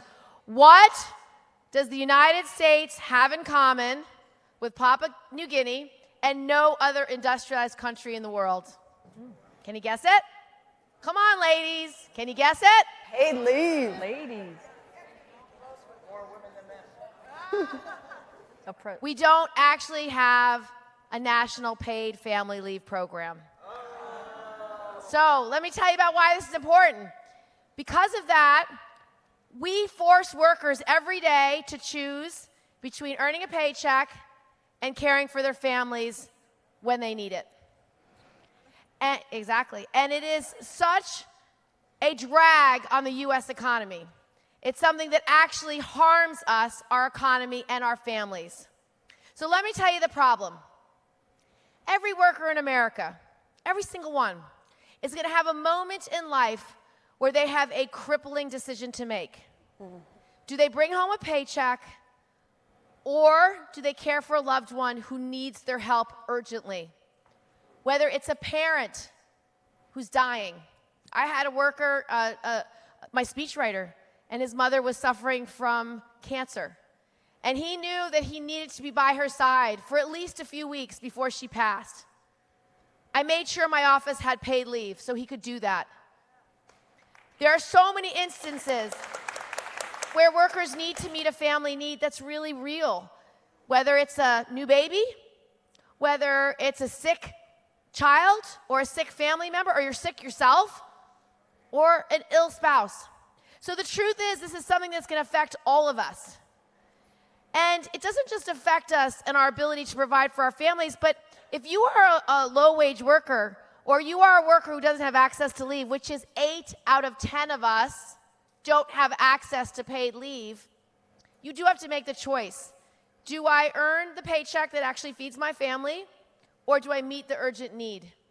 And just imagine that crippling decision for you when you know you can't actually survive or feed your child if you're not at work. Imagine your child in a car accident and in a wheelchair and not being able to care for her. I've met that mom. Imagine the new mom whose baby's in the ICU, holding on for her dear life and not being able to be by that infant's side. I met that mom. I can tell you this is a real problem that affects everyone. It's also a major drag on the economy. Because the absence of paid leave in this country, it costs us $20 billion a year. $20 billion a year where people aren't earning when they do need to leave the workplace to meet that family need. Less money going to our small businesses. Less money going right into the economy. So what's the answer? Do we have a solution? Yes, we do. I have it. Let's pass a national paid leave bill that actually works. It doesn't cost a lot of money. It's an earned benefit, just like Social Security. It costs about $2 a week for the average worker. That's the cost of a cup of coffee a week, and your employer matches it. Seems like it's pretty reasonable, right? And what does it give you? It gives you the ability to take up to 3 months off when you need it. It gives you the ability to earn an income, up to 66% of your income, when you need it. It means you're going to make your mortgage payment or your rent payment or your car payment. It means you're going to be by your dying parent's side. It means you're going to be with your loved one when they need you. It makes so much sense. So what's standing in the way? What do you think? What do you think? Yeah, money? Yeah. No, I don't think that's it. It's that our legislatures do not represent us well. They look at this issue and they say, oh, it's just a women's issue. Well, you know what? We are 52% of the U.S. population. Pretty important.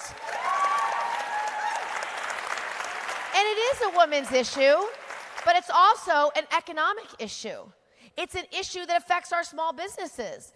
It's an issue that creates economic justice. It's an issue that affects our lowest income workers. It's an issue that affects all of us. It is a global issue. And so we need to ask more of our legislatures around this country. We need to lift up the voices of the people who feel left behind, and we need to pass the bill. The good news is we're far closer than we ever were before. I've been working on this since 2013.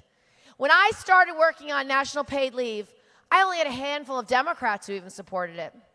Today, most Democrats do support it. Even Republicans support it. Even President Trump sticks in his State of the Union. His ideas about how to get there are not very good. But at least he thinks that we need national paid leave. So this is a time, this is a moment, this is an idea whose time has come. And I believe that if we work hard, we can get it done. And we shouldn't stop there.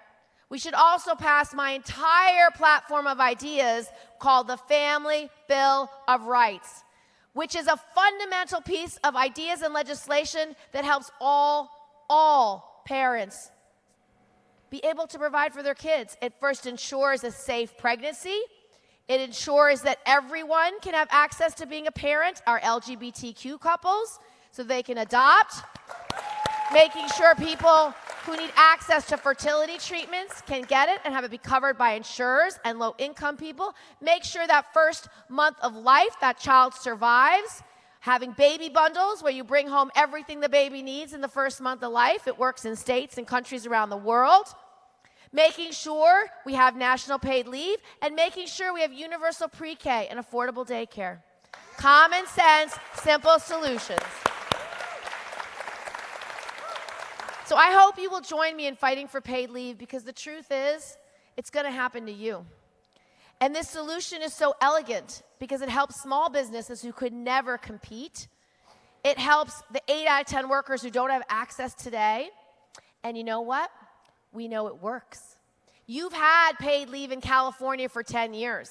When we ask businesses, how's it going? 90% have said no negative impact on the bottom line or a positive impact on the bottom line. And 99% of businesses says it improves morale and it improves retention. And for young people who have the gig economy, who are working 4 or 5 jobs, changing jobs every year, it works because you're buying in as an earned benefit your whole life, whether it's part-time, full-time, big companies, small companies. And even though states are working really hard to pass it, a small state would never have the economies of scale necessary to actually pass a paid leave bill that would work. So every state needs this, the country needs this, and you need a president of the United States who will fight for it, and as president, I will fight for it, and I will pass it into law. Stephanie has the first question. Thank you, Senator, so much for that. It's a super common sense and practical idea that you have. And as baby boomers continue to age and the caring economy is growing quickly, it's something that really needs to be figured out. But as you alluded to, is seen as a women's issue. How do we change that, and why is that? Yeah.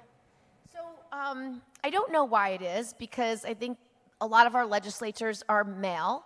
And they look at women as the caregivers, so they don't think it's an important issue necessarily.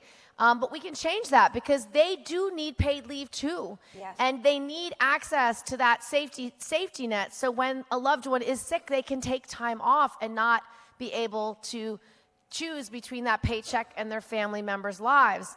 But you mentioned it's also a seniors issue, which I think is a group of people we should really be engaging on paid leave. For a lot of seniors, a lot of our grandparents, they have now become the primary caregivers because their daughters or sons can't take time off to meet the needs of a new baby or an infant or a loved one. And so they are forced into primary caregiving just because there's no other choice in that family. And also, yes, also, there's a lot of seniors who would love it if their daughters or their sons could be available to actually meet their needs when they're sick or undergoing cancer treatments or need rides to the hospital or rides to the doctor. And that happens all the time. And again, with no flexibility, you can't help your parent when they need you most. Thank you. Thank you so much, Senator. So I want to bring in inequality, right? Especially when we talk about race, because historically many policies have had disparate impacts on different communities, right? When we talk about race, class, and you were just talking about gender. How will you ensure your plan is distributed equitably? Yeah. So this very much is a racial justice issue. Because the truth is, a lot of our lowest wage earners are women and women of color. We know that 2/3 of minimum wage workers in this country are women.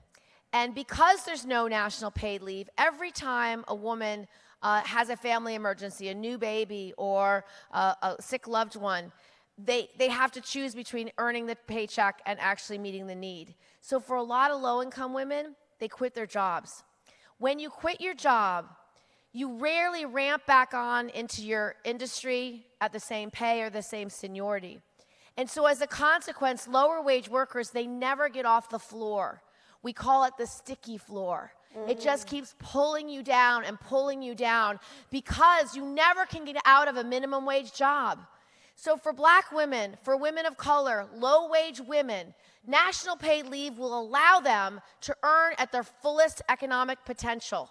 More than anything else, because literally every emergency, every new child, every family emergency, they're the ones who have to start over at the bottom rung. The sticky floor holds them down, and they never get off it. They never are able to earn a real living wage to provide for their families. And the reason why this bill creates equality racial equality is because it applies to everyone. It's not just for the companies that afford it. It's not just for the highly educated, well-paid lawyers and accountants. That's who offers paid leave because they're desperate to retain female professionals. This has to be available to all workers, all industries, no matter what. That's why it needs to be federal and it needs to be a national priority. Thank you, Senator. We are now going to shift to a question from a MoveOn member, which we've solicited from MoveOn members across the country and can be on any topic. So we are shifting gears here with a question from Juanita, a MoveOn member in Arizona, who asks, what questions or what actions would you propose to improve the lives of people living in Central American countries where poverty and violence are high? So one of the worst things President Trump has done is he's left the world stage. You know, America used to be the beacon of light and hope. We used to be a world leader where other countries would follow us, that we would set the standard and they would follow our lead. Not under President Trump. He shuns his responsibilities. He doesn't want to meet the needs of allies and other countries that we have always worked with, whether it's NATO or the EU, South America, Central America, Mexico, or Canada. He's adversarial all the time, fighting for fighting's sake, not because he actually wants to accomplish something or get something done.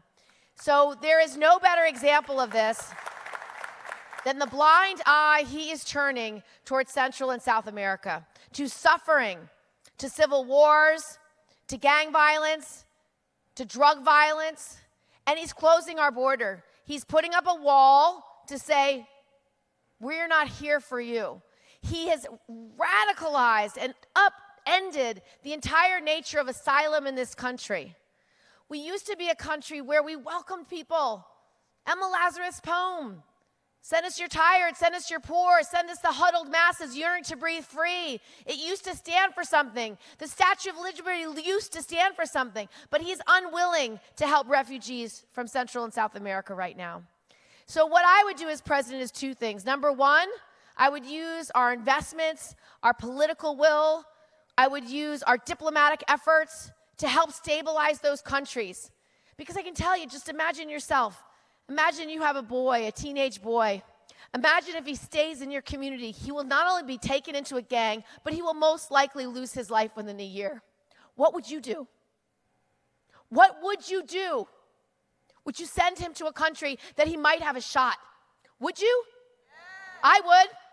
I would do anything to protect my child from death and dismemberment and a horrible life. So we need to recognize the absolute human need and be the leaders that we are. We are the strongest, wealthiest country in the world, and we don't act like it. Under President Trump, he demeans the vulnerable. He actually punches down. He wants us to close our borders and look inward. He wants us to be afraid of our neighbor. He wants us to fear immigrants and refugees. I will restore what's been lost as president. I will restore that beacon of light and hope. I would create a proper asylum system in this country. I would have real immigration judges that are appointed for life, that aren't just reporting to the Attorney General. I would have lawyers assigned to asylum seekers. I would ask asylum seekers to come to ports of entry and have a community-based process where they can have a hearing and actually apply for asylum status. And I would take all that work and take it out of Homeland Security, and I would put it into the Department of Justice where it used to be. Thank you, Senator. We have a couple minutes left. I'm going to ask you this last question here. So a critical, important report came out this week. It was called the Black Census Report. And it's pretty much one of its kind. It was conducted by the Black Futures Lab. And in the report, respondents said that politicians do not care about Black people. And so the question to you is, how are you working to ensure that Black people feel that they're included in your campaign and your vision for the country, understanding that the Black African Americans is a crucial part of the Democratic base? So I believe in equality in this country. I believe it's a strength. But we have the issue of institutional racism and systemic racism.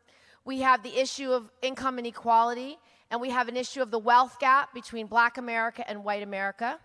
And that report was amazing. I read it, and it was the first of its kind because of the broad-based nature of it and who Black America trusts. I can tell you politicians was way at the bottom, and rightly so. Rightly so. So as president, I will take on institutional and systemic racism and income inequality and the racial wealth gap seriously and directly. The first thing I would do is support Congresswoman Jackson Lee's bill to study reparations and make recommendations about how to address them. To address the wealth gap, there's a platform of 10 excellent ideas. 2 of them, one is have postal banking to actually deal with the fact that 30% of America are unbanked and underbanked, largely communities of color, so they can get access to banking, savings, checking account, and not have to be vulnerable to predatory lenders and predatory practices. 2, I would support baby bonds because I think it's an excellent way to begin to accrue wealth. I would deal with institutional racism in all the places it exists. It exists in our healthcare system.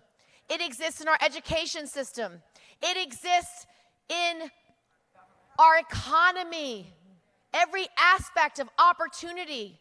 It exists in our criminal justice system. And I'll just give you a few ideas. In healthcare, take on maternal mortality, for God's sakes. Honestly, if you are a Black woman in America today, you are 4 times more likely to die in childbirth. In New York City, you are 12 times more likely to die in childbirth and within a year of giving birth because of institutional racism. And so I have a solution. I support a lot of ideas, but one is you have the equipment in the delivery room and the training that's necessary to make sure that racial bias doesn't exist in the delivery room.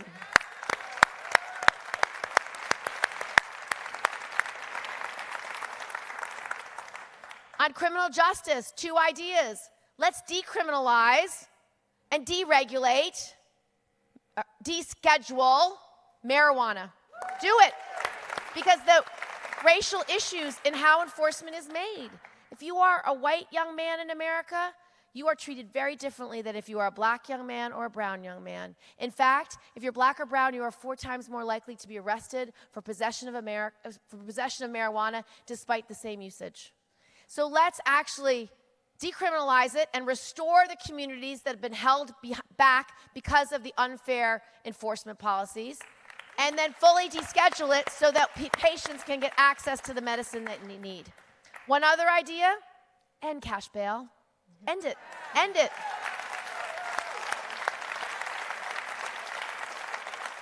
End for-profit prisons. Stop the industry that locks up Black men and Black boys as a business model. End it. All right. Thank you so much, Senator. Senator. All right. Give it up for Kirsten Gillibrand. Thank you so much. Thank you. That was fantastic. Very, very good. Very good. Don't forget your jacket. All right. Thank you so much. All right. Woo! Thank you. That was awesome. And I love hearing candidates talk about racial equity issues. Can we just say thank you to DJ Carmen for San Diego? keeping it up. Thank you to y'all. Thank you. I appreciate it. I'm a new DJ, so thank you. Gotta love the DJ. You gotta love the DJ. Anybody who is talking about racial equity, to me, like, we really have to take that seriously, because racial issues impact all of us, right? And they are part of every issue. Every issue. Like, it's in every issue. So listen, y'all, we are in the great state of California, yeah. And so the senator from California is here introducing Kamala Harris.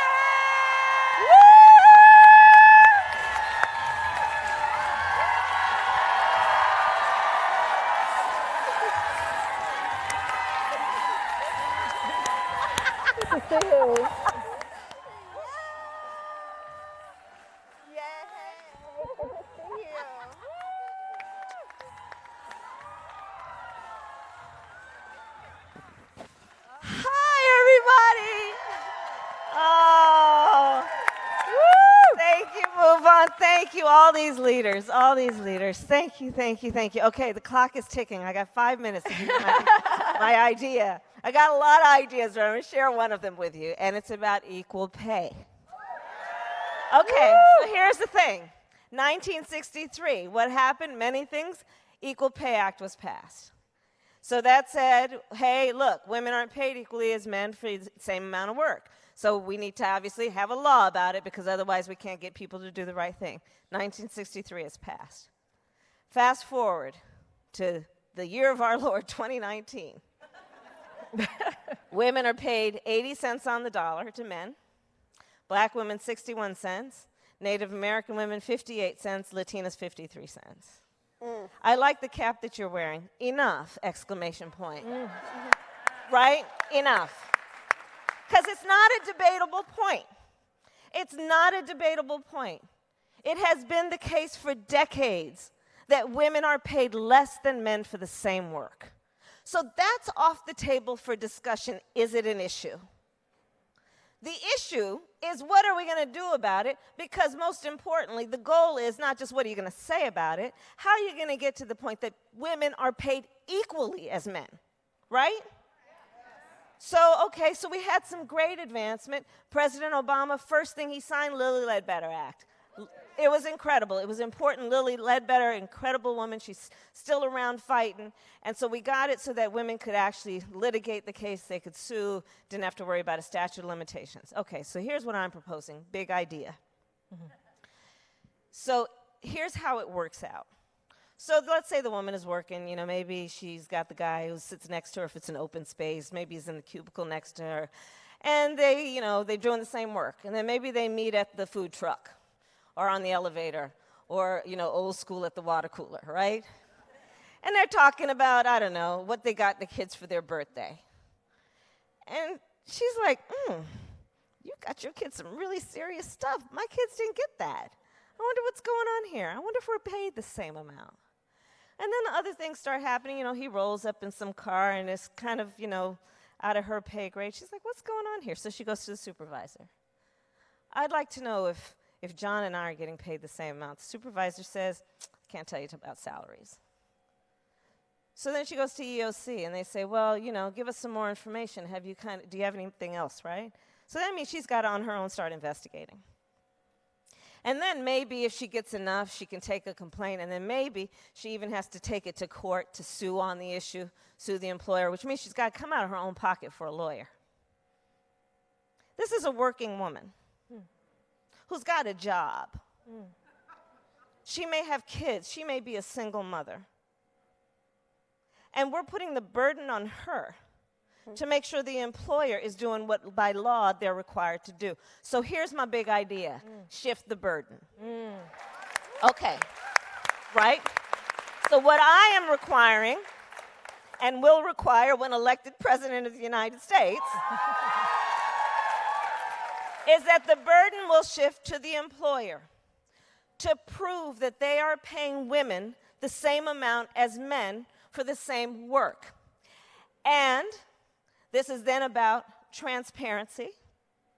I'm going to require that they post on their website what they're paying people for equal work. Then, because I'm all into also enforcement, so I am also prepared, as part of my initiative and my big idea, to say to those corporations, until you are paying women equally for the work they are performing, for every 1% differential between what the woman is making versus what the man is making, so let's say there's a 1% differential. No, let's go further because it's more accurate. Let's say there's a 5 to 10 to 20% differential. Well, for every 1% differential, you have to pay a fine of 1% out of your profits from the year before. So 5% differential, you got to pay 5% as a fine of what your profits were the year before. And where is that money going to go? Well, you know, we've been talking a lot about the need for family leave, but what we really need is paid family leave. That money is going to go into a fund for paid family leave so that those women also who invariably are the ones who have to leave work to take care of a sick child or an aging parent, can also get paid while they are doing that important work. So that's my big idea. Woo! That's fantastic. Thank you so much. What an impactful big idea it would have, clearly in particular for women. So obviously, you're a woman of color, and have seen and experienced how women of color are disproportionately impacted, right, by discrimination. The question I have for you is this personal for you? Have you experienced this in your career? It is personal for me. It is personal for me. Look, I mean, I am obviously a woman of color, as you point out. My mother was also a woman of color. And, you know, aunties and relatives, all women of color. And it is not a new issue for me at all. And the reality of it is that when we look at what has happened in our country, we know that the battle for economic justice is a real battle. It is a civil rights battle. It is a battle about equality and fairness. And on the issue of pay equity as it relates to women of color. This is, I mean, look, black women, 61 cents on the dollar. Native American women, 58. Latinas, 53 cents on the dollar. Over the course of a lifetime, that results in potentially millions of dollars of lost wages for the same amount of work. And when we talk about the fact of historical bias and racism, as it relates to not only treatment in the workplace in terms of interactions, but the inequity in terms of treatment on the paycheck, it's very real. This isn't one of the other reasons that I'm focused on this issue, and another entry point is on the issue of teacher pay.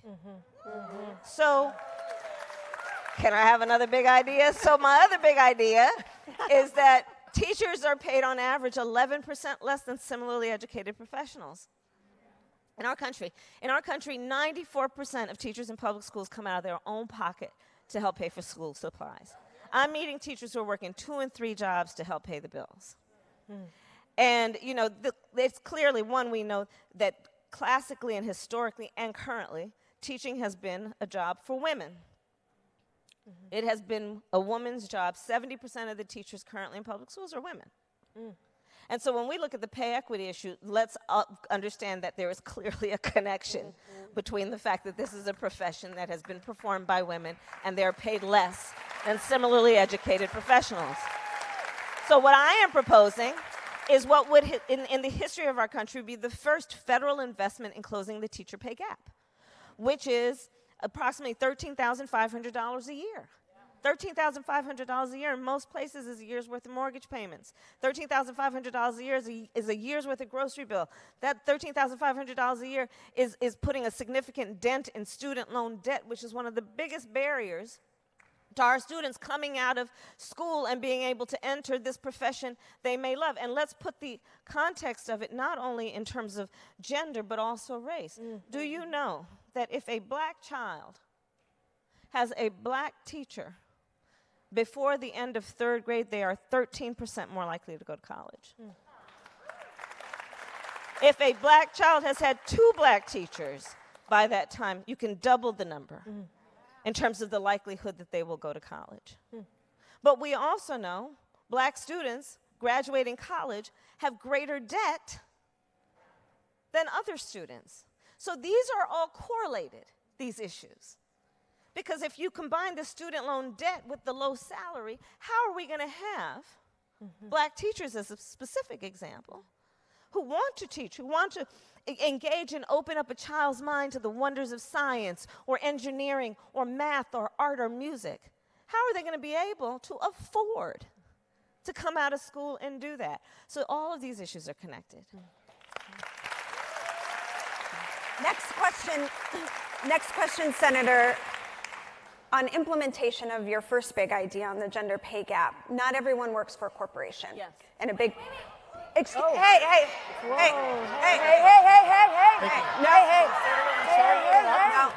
I'm just Hi. We're just outside this building, processing a few minutes ago. asking for your attention to a much bigger idea than... Thank you so much, sir, for your big idea. But we want to make sure that we are able to get through this. Okay, it's okay, folks. It's okay. People have their own big ideas. They have their own big ideas. Yeah. But we also want to make It's sure okay, that we are guys. being respectful to our folks that have come here to speak to us. You just So, got to be here's respectful what to we're all the gonna do. folks that are coming out here. Yeah, we want that respect. Come along! Come along! Come along! You okay, Mama? You're good. I'm good. We need a mic for her. We need a mic. I'm good. I'm good. It's all good. All right. Don't worry. I'm so sorry about that. All right. Give it up. Give it up for your Senator from California. Woo! You're good. Good. You had a question, and I want to answer We do it. have a question. Yes. Big ideas for him.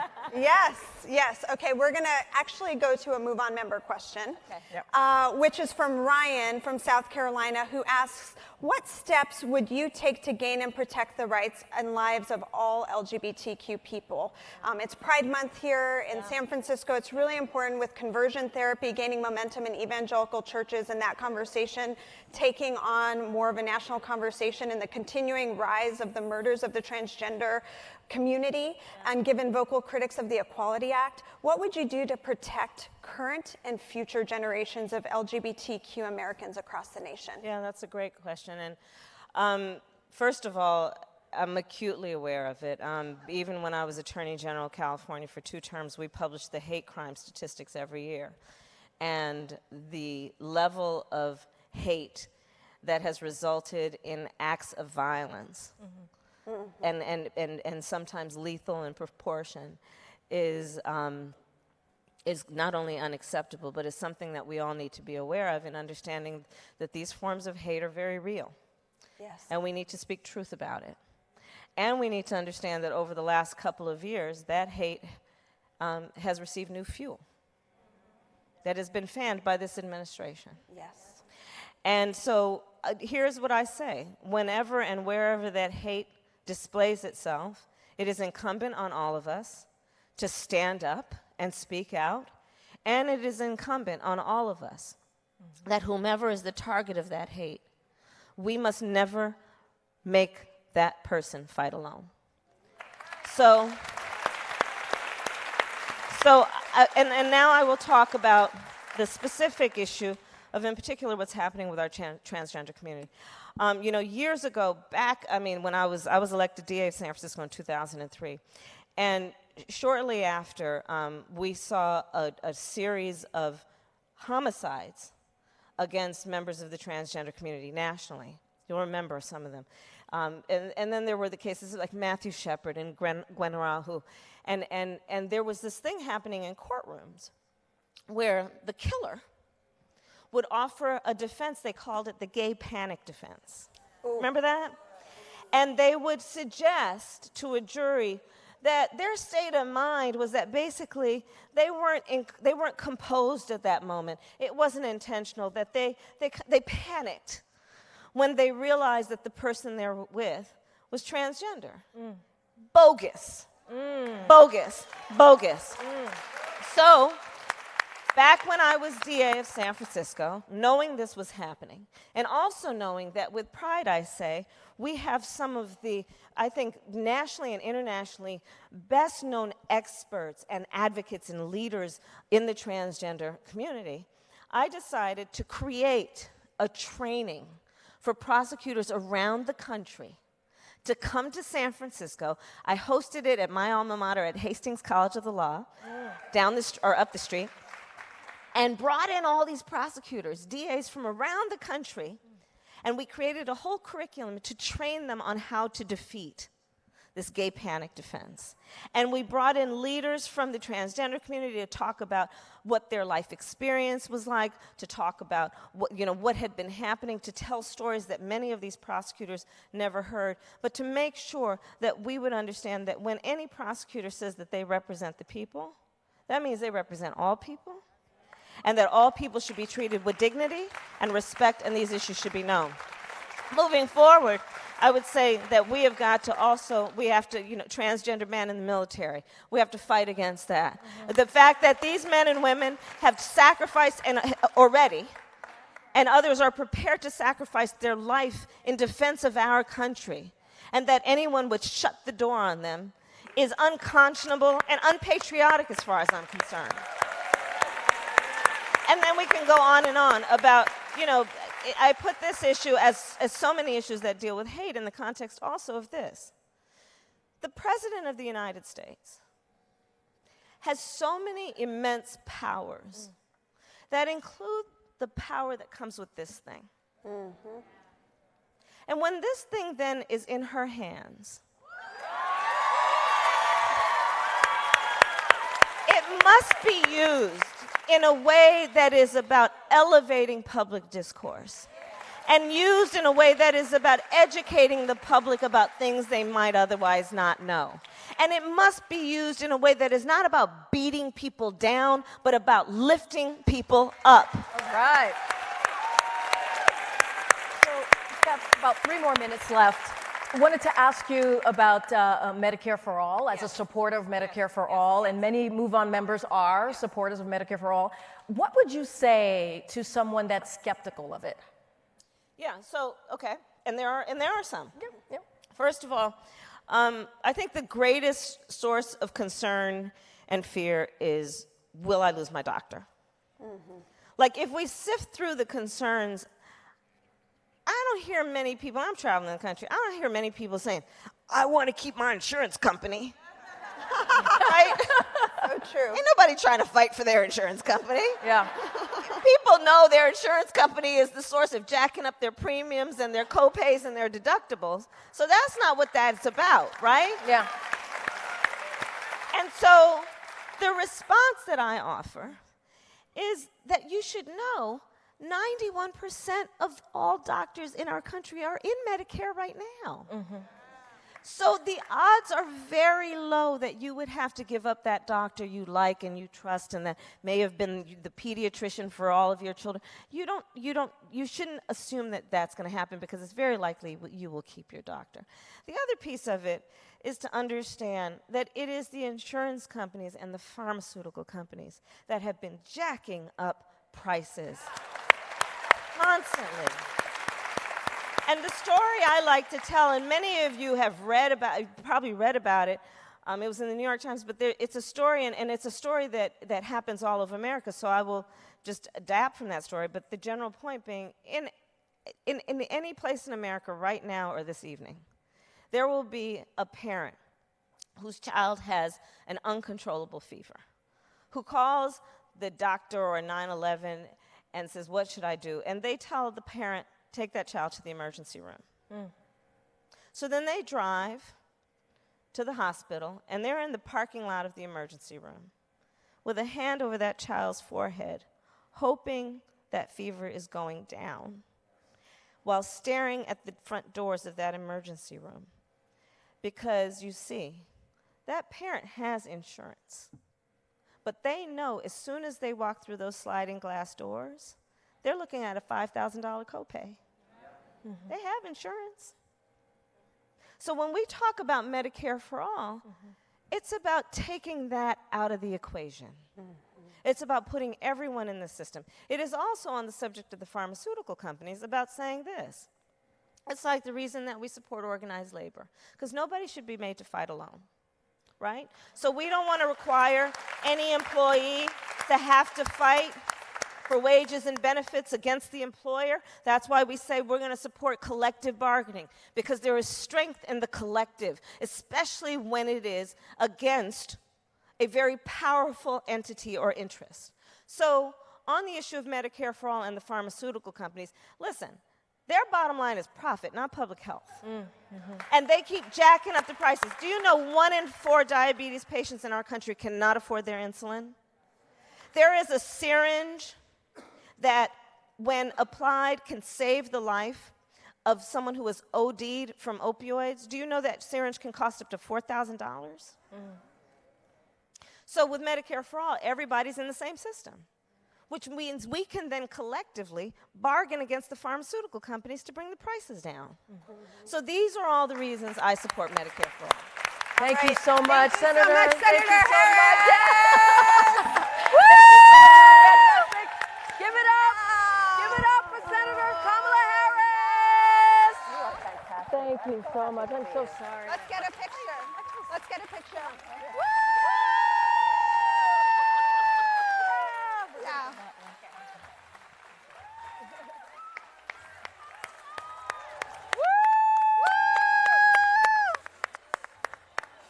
We got a little girl power going on up here. Something happening. Let me tell you, I was gonna play "Knuck If You Buck" on the, for the walkout song because of what happened, but decided not to. So we need a little bit of dance music. Yeah, we need some dance Okay. music. Well, is that because we're in California? Yeah, I think so. Okay. I think so. Hey, Some can we play this?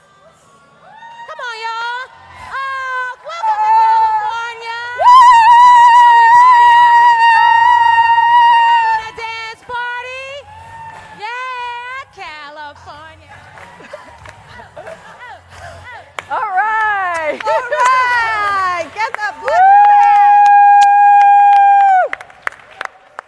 All right, I just wanted to make sure you all were still here, honestly.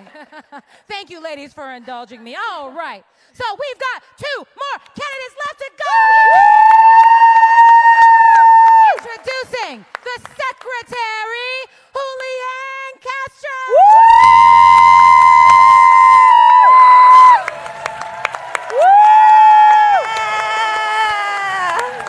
Good to see you. Thanks for coming. Thank you. Hey. Good. Thank you very much. Yeah, glad to have you. Buenas tardes. Good Buenas afternoon. tardes. First of all, let me say a huge gracias, thank you to MoveOn, and to Corrine, and to Stephanie, and to DJ Carmen Spindiego. I'm lucky that I didn't come out like 2 seconds before. I was going to have to dance. Thank you all very much for being here as well. So I'm Julian Castro. I often feel like I need a name tag because I have a twin brother that some of y'all may have seen, Joaquin. Joaquin is here somewhere. He's the one in Congress. I'm the one running for president, and he likes to say that the way to tell us apart is that I'm 1 minute uglier than he is. But don't believe him. A few weeks ago, about 8 weeks ago, I was in Charleston, South Carolina, about 2 blocks away from the Mother Emanuel AME Church. And you already remember that about 4 years ago, Dylan Roof walked into Mother Emanuel AME Church and he murdered 9 people while they were worshiping. And then a couple of hours later, he was apprehended by police without incident.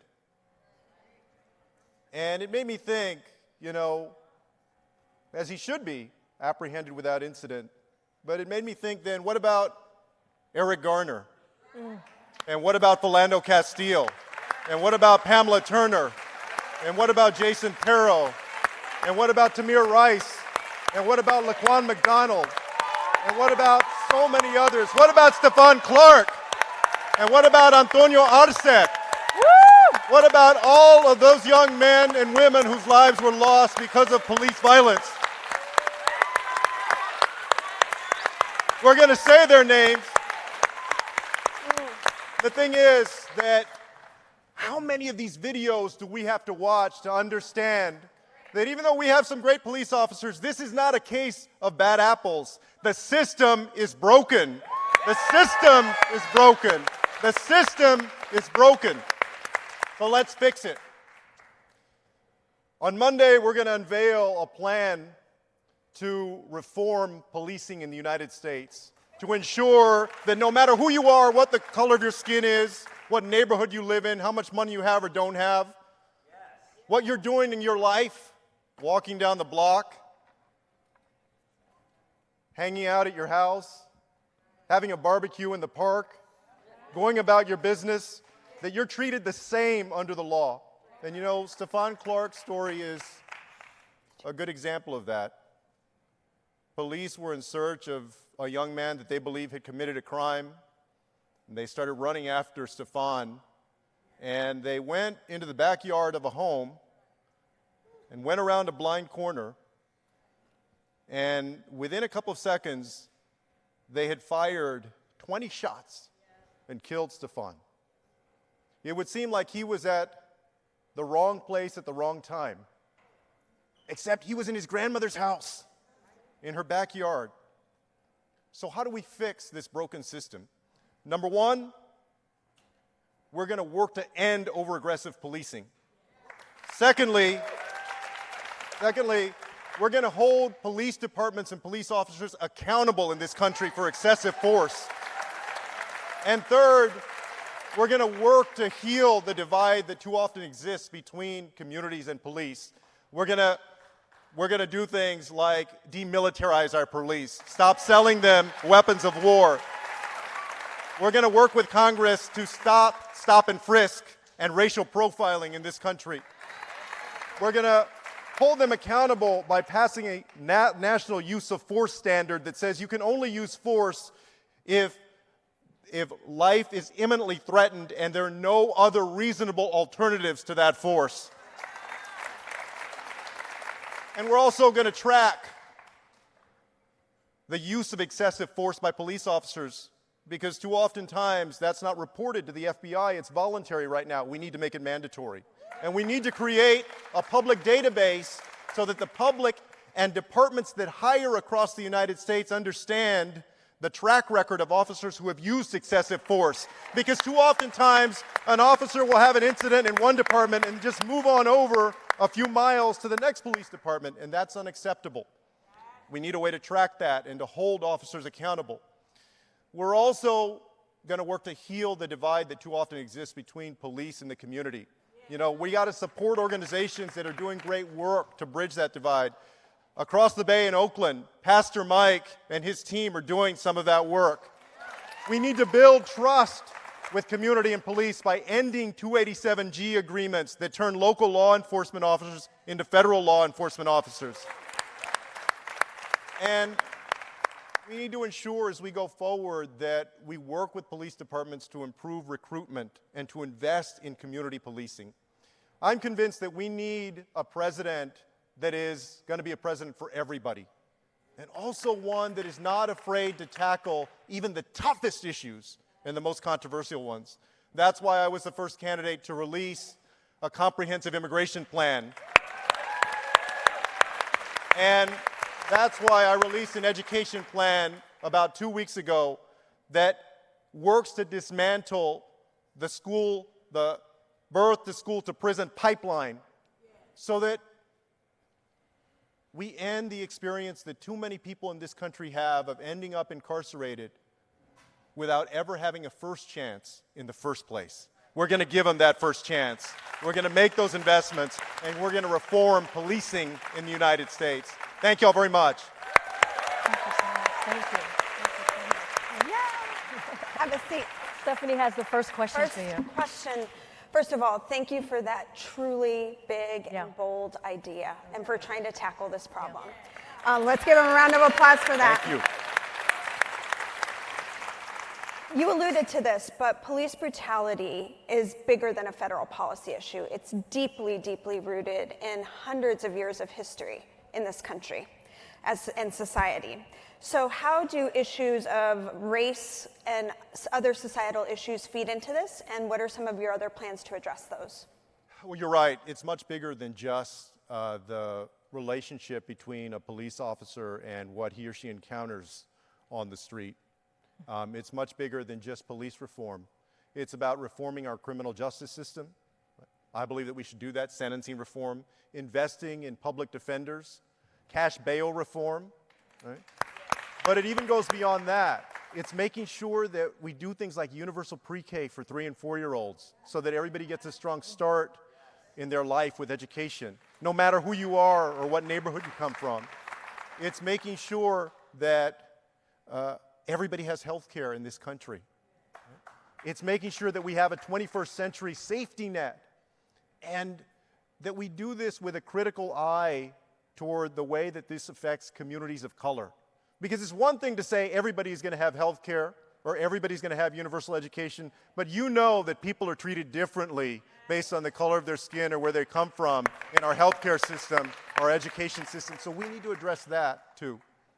Great. Thank you. Thank you so much. Just really, I'm so happy you're bringing this conversation up.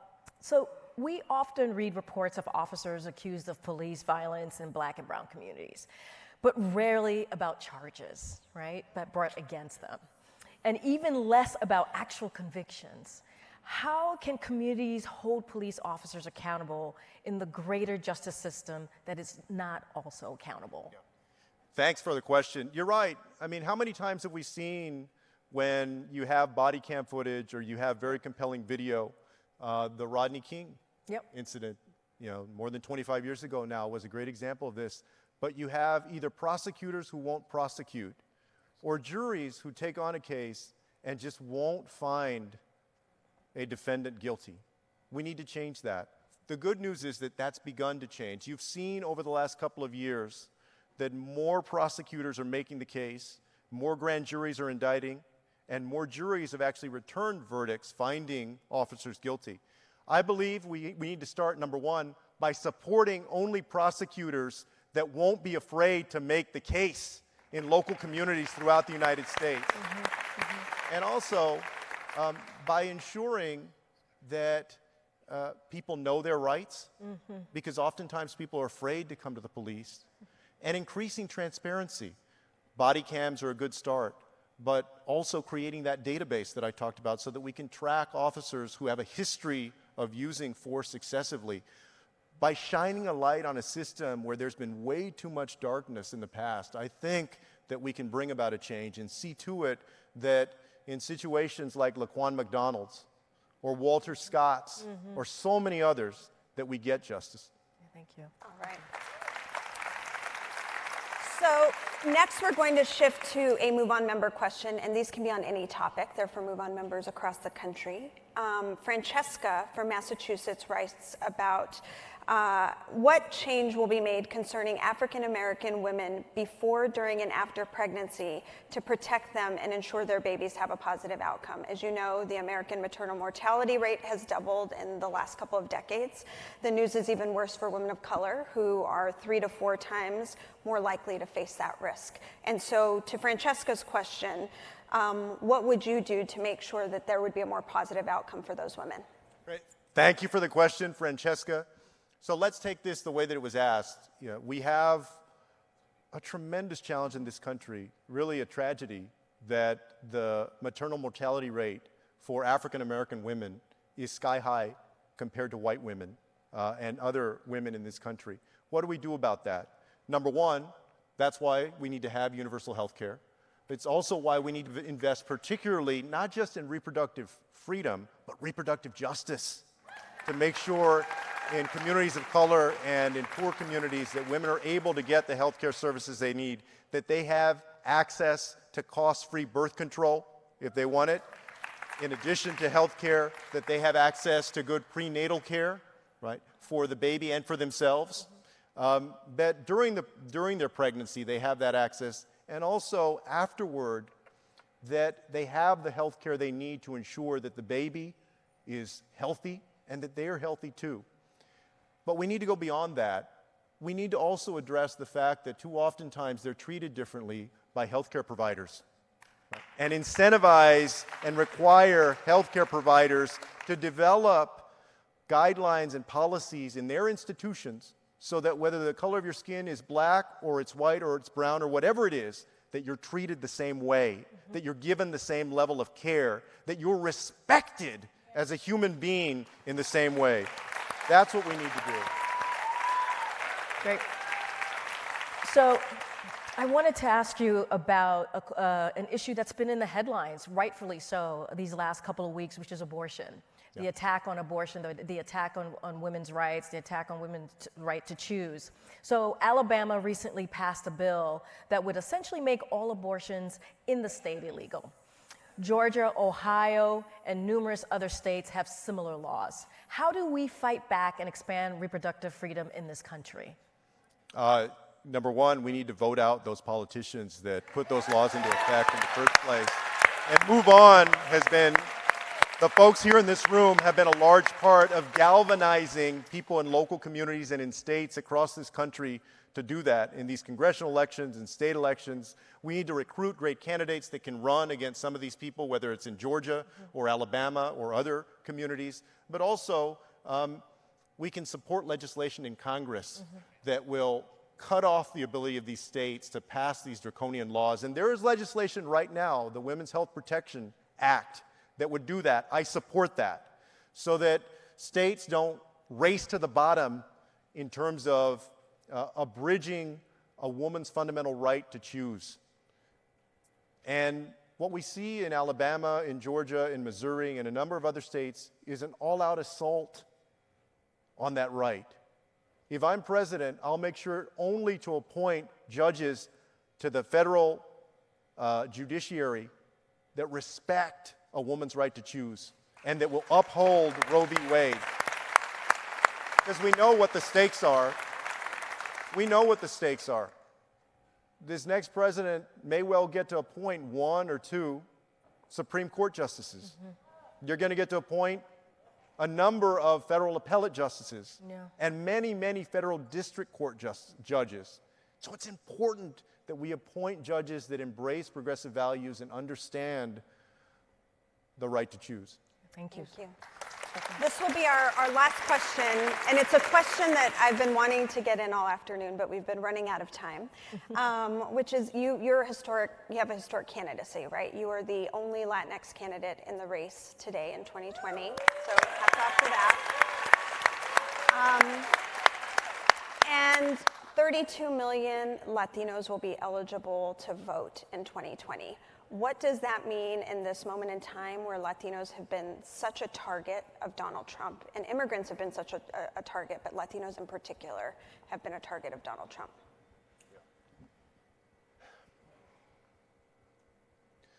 You know, I think for all of us who are running, there's a responsibility, of course, to be a candidate for everybody and, if elected, to be a president for everybody. But I do think that there's a special meaning right now, a resonance, to run as a Latino in 2020 because the community feels, many Latinos feel under siege by this administration. From the moment that this president announced his campaign to the time that he said that that judge couldn't do his job because he was Mexican, to the way that he has treated Puerto Rico and the way that he has treated these migrants from Central American countries. There's an animus, there's a bigotry, there's a racism there that hasn't gone unnoticed. And that's one of the reasons that I've just determined in this campaign that we're going to be fearless. This president, this president wanted us to be afraid.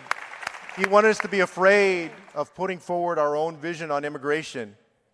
He thinks that he's going to scare a whole bunch of people in this country to supporting him by turning those brown folks into the enemy. And I said, I'm not going to let him do that. I'm not going to back off from that issue. I'm going to put forward my own proposal, something that is positive, something that is reasonable and common sense. And my hope is that no matter what happens in this race, although I believe that I'm going to win, with your help, that no matter what happens in this race, I hope that there are a whole bunch of little Latina girls and Latino boys out there that when I'm on that debate stage or hopefully on that stage in November of 2020 and then on the big stage in January of 2021, that they can look and see that it's not true what this president has said, that we can be anything and we can do anything and we can achieve our dreams and we're as good as anybody else. That's the significance. Y vamos a ganar. Gracias. Julian! Great way to end it. Thank you so much. Thank you. Thank you. Oh, so good. Leave the mic here. Got teary on that one.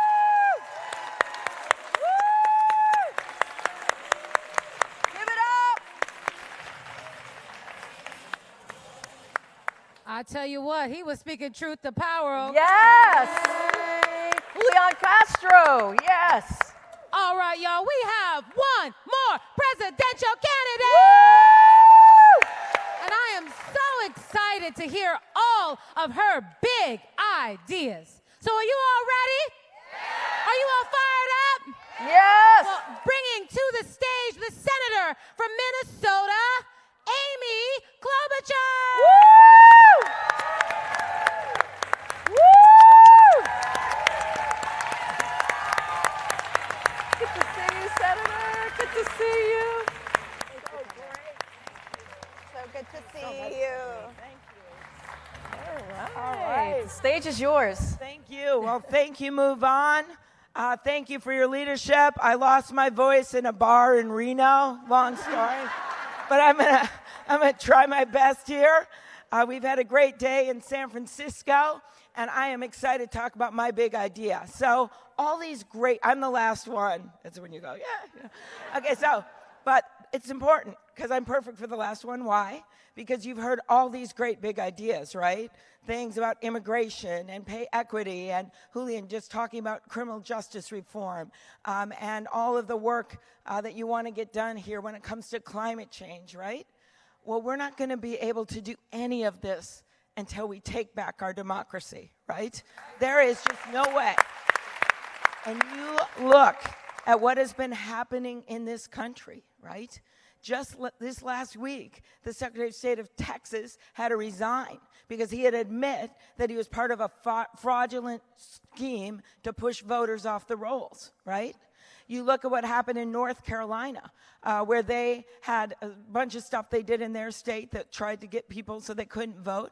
And a court, including some Republican judges, actually issued an opinion and said that they had discriminated with surgical precision. And then you look at what happened in Georgia, where that Secretary of State who is running for governor, 53,000 voters, he took off and wouldn't let them vote because they had things like hyphenated names. And you know what happened then? If he hadn't done that, Stacey Abrams would have been the governor. And she will be one day, okay? And she will come back. That is what we're talking about here, what's going on around the nation. So my big idea is this.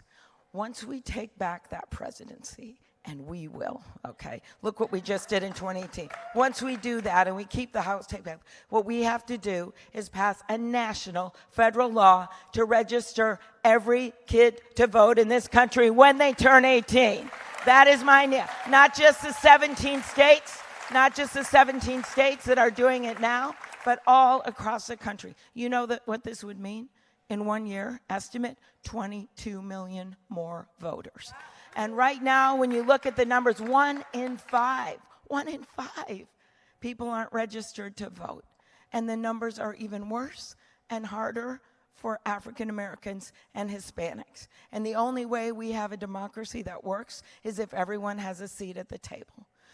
For me, this is personal. So I grew up without a lot of money. My grandpa worked in the iron ore mines. He couldn't graduate from high school, so he saved money in a coffee can so he could send my dad to a 2-year community college, and he did that. My mom, she grew up in Milwaukee, which is going to be the site of our convention, and she wanted to be a teacher. She moved to Minnesota. She was a proud member of the union, and she taught 2nd grade till she was 70 years old, right? And I stand before you today as the granddaughter of an iron ore miner, the daughter of a teacher and a newspaper man, the first woman elected to the U.S. Senate from the state of Minnesota, and a candidate for President of the United States.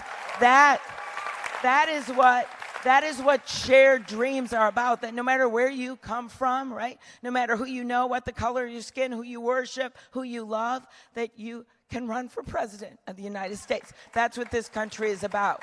And so when I first started running, I didn't have any, I was running against for my old job, I was running against a congressman's sister, and she spent, I think, 3 times as much money as I did, and then I won that.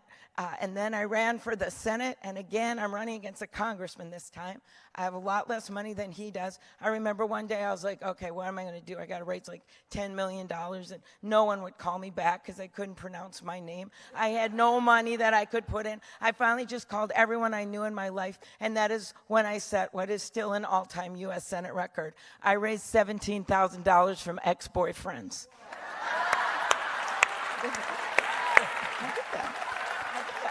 And so, as my husband who's here today has pointed out, that's not an expanding base. And I am like not taking fossil fuel money, right, or lobbyist money or any of that. Most of my colleagues that have been up here today aren't either. And that's why we all need your help. And that's why we're going to run this the right way. In my state, the Paul Wellstone way, right, which is all about grassroots work and making sure that we're doing it the right way. But none of this is going to happen if we don't make it easier to vote. And the other things I add to that, and then I'll sit down and take some questions, is we need to take the dark money, the insidious forces out of our politics by passing a constitutional amendment to overturn Citizens United. We are never going to get where we are until we do. We are never going to get ahead if we don't do that. Never.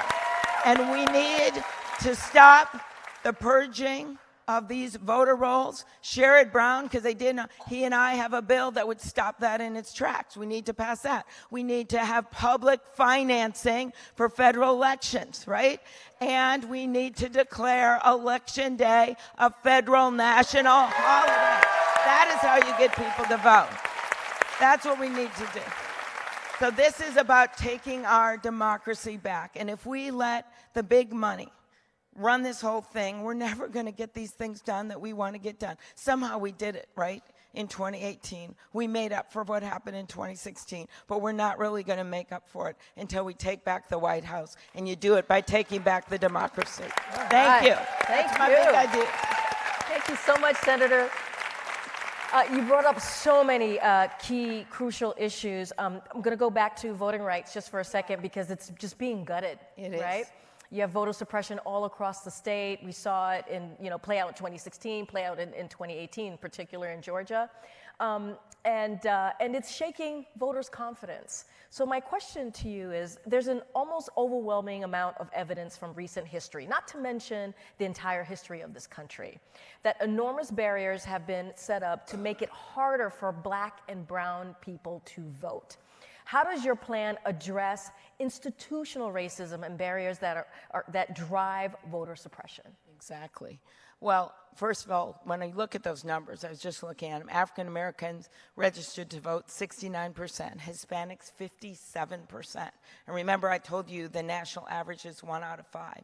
So you can see those differences. So what I think that we need to do is, first of all, reauthorize the Voting Rights Act, right? That would get at the targeted discrimination that you're talking about, because these other things get at it in a way for everyone, but that allows us to go state by state. And you know what happened when that conservative Supreme Court reversed part of that law that had been on the books for a long time. Immediately, dozens of states started to enact these voter suppression laws, and they're still trying to do it. Some of them are getting overturned in court. Former Attorney General Eric Holder is taking this on along with a lot of other people around the country. We've actually won some of those court cases, but I don't have a lot of faith in this Supreme Court to have our back. Duh. And so that is why I think so much of what we need to do is legislatively, and that's why this 2020 election is about all these big ideas you've heard, but fundamentally it's about this. And by the way, every time, like just happened in Nevada, okay, when we have a governor that's going to look out for people's voting rights, and then when we have a legislature, we need to act. We need to act on labor law, get rid of right to work. But you know what they just did in Nevada? Just like in Florida, although they're having trouble implementing it, they finally said when people get out of prison that felons can vote, that their civil rights are restored. And they just did that next door in Nevada. And so we should be doing that all over the country. And that's another way we could handle things federally. Thank you. And by the way, it's, as we know, it's all people that want to have that vote restored. And so we got to have it work for everyone. Right, and as Corinne mentioned, so much voter suppression happens at the state and local level out of the reach of the federal government. So it sounds like part of your plan is to focus on the federal, on state level policy as well, to make sure that Black and brown voters who live in states like Georgia have the same right to vote as white voters here in a place like San Francisco when each state makes those laws. I also want to ask you about foreign interference in the election, which we know was a big deal in 2016. And how do we ensure that doesn't become a problem for us again in 2020? Okay, thanks. This is about foreign interference. And one word I never want you guys to use as you go out and talk to your friends about this is the word meddling, okay? Like meddling in the election. That is what I do when I call my daughter on a Saturday night and ask her what she's doing, okay? That is meddling, all right? So what they did, what Russia did, is they invaded our election, right? They didn't do it. They didn't do it with missiles or tanks, but they invaded our election all the same. And so what I think we need to do there to protect ourselves, I mean, obviously there's a lot we need to do with the Mueller report. That's for another day, and for Mueller and getting this moving in the House. But the other thing that we need to do is to make sure that we're secure in 2020. So here's what I do. Number one, we've already gotten some money out, and I led that effort actually with Senator Langford to get the money immediately to the states before 2018 election this last time. We did that, $360 million. The second thing that we need to do is to pass the Secure Elections Act. Sounds boring, it isn't. What it is, it's a bipartisan bill that Langford and I lead. We've got Burr and Warner on it, right, the intelligence head. Kamala is on it with our just a bunch of people. And so that thing should have gone through. What does it do? It requires backup paper ballots, okay, in every state. 14 of them don't have it right now, and audits and other things. You know what happened? We were ready to get a vote on that bill last December. It was going to the floor. You know who stopped it? The White House. You're right, Mitch McConnell too. It was the White House and McConnell. What the White House did is they literally made calls to Republican senators to stop it.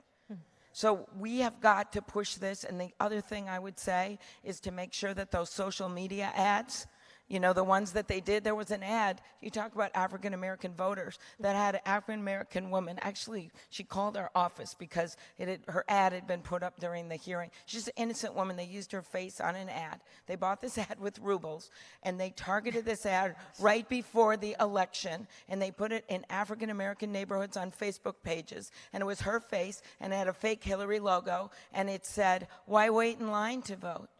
You can text your vote at whatever, 84543. They did, that is a crime. And so those kinds of ads hurt so much in the election. We didn't even know what they are. So that's why this Honest Ads Act that I'm leading requires that the same rules for newspaper, TV, radio, when they say who pays for them, and they have to keep them on file, applies to the social media companies. That is where all of that money is going. $3 to $4 billion is projected to go on the internet. And when they at first told me, we don't know what issues of federal legislative importance are, I had a hearing. I said, you know what, you guys are really big companies. My radio station in Thief River Falls, Minnesota can figure it out. So we can't take that for an answer, and we've got to, if we can't get the Republicans to pass this bill, it is bipartisan now, there's a dozen people on it in the House, then we've got to push every single social media platform. Some of them are doing it voluntarily, and we have to push every single one of them to do it. Thank you, Senator. Thank you. So, Senator, as you know, we're asking all the candidates to answer a MoveOn question. Okay. Clearly for a MoveOn member. Here's your question. It's from Damon, a MoveOn member from Texas, who asks, what is your plan of action to deal with the rampant and cyclical childhood poverty rate and all of its negative effects on the positive growth and development of children growing up in Americans' urban centers? Okay, that's such a great question. Thank you, wherever you are. So what we have right now in our country, and you know this, is we have got a president in the White House who gloats every day about how great this economy is, right? He sends out tweets, does all this stuff, but what we know is that under his reign, income inequality has gotten even worse, right? It's gotten even worse. And yes, his tax bill, what did it help? It helped the people at the top the most. That's what it did when you look at where the money went and who it helped the most. But it didn't help everyone else. It didn't help them like they needed to be helped, and it certainly didn't help our people that are in poverty. So the first thing I would do is to make sure that when we look at that tax code works for everyone in America, right? Not just the people at the top. The second thing that I would do is invest in the areas that need it the most, right? Because, and Congressman Clyburn has worked on this, Cory Booker, who you heard from earlier today, has a bill on this, and that is to make sure that the investment, and not just USDA that it is right now, the investment goes to the impoverished areas that need it the most, that have had poverty for years and years and years, because our America doesn't rise if we're not all part of it. And that's what's happening right now. Other things that I would do. I would look at this from the beginning on and understand that there is racism right now in our society. And if we don't know that, talk to that African-American woman who went to the maternity ward in New Orleans and said her hands were swollen up. Did nothing about it, and she lost her baby. That happened. Or the woman in Minneapolis, who I know, who went shopping, and she's in a store, she's a vice president at a company, African-American, great leader in our country and in our city. She gets followed by store security the whole time. Or the fact that African-American women make 61 cents for every dollar a white man makes, okay? So if you want to do something about child poverty, you have to understand that institutional racism, and all of your policies, when you're talking about urban policies, have to be designed with that in mind. That starts with the maternity standards, and your last speaker, Kamala, has worked a lot, or 2 speakers ago, on this issue and has a great bill on that. You then move into early childhood, right? The number of words that kids use makes a big difference with how they do. And you make sure that we're much smarter about where you're targeting money, and we make sure that people have early childhood. Then you go to our public schools and make sure those are well funded. And by the way, maybe a good start would be to get rid of Betsy DeVos, all right? Okay? One might consider that an easy applause line. I don't know. Okay, then you move after that. You move after that to make sure that college is available, and understand that there are many paths to success for people. You know, my own sister didn't graduate from high school, and she went and worked in manufacturing for quite a while, and then she got her GED, and then that gave her the confidence to go to community college. She did that for 2 years, and then she got her college degree. So we have to understand there's many paths. We have to make it more available. I would like to make Pell Grants, that's not the loans, they're much better, right? The Pell Grants, much more available. And by the way, if you want to know how you're going to go up beyond $50,000 for the income level, go way beyond $6,000, and how do you pay for it? With the Buffett rule. You know what Warren Buffett said? He said, why does my secretary pay a higher percentage of taxes than I do? You know how much that brings in when you change that? $124 billion. That could pay for a lot of students for college. Okay, then you go to retirement, and here's one little other good idea I'll leave you with, because I got this stage. This is something that actually SEIU supports. It's a new idea that I put out there with Chris Coons. We just introduced the bill, and that says for people that are working places in this new gig economy that don't have 401ks, that don't have a way to save, that you make sure that they can have retirement in addition to Social Security, which of course you keep strong. And what we do is we say, let's take 50 cents an hour for smaller employers. We'll help them with a tax credit that can get paid for by this hideous tax bill when you repeal the regressive parts of it. And then they get to take that retirement with them. It sounds small. It adds up to $600,000 over a lifetime. They get to take it with them wherever they go. They get to have it if they're part-time or if they're working a bunch of jobs, right?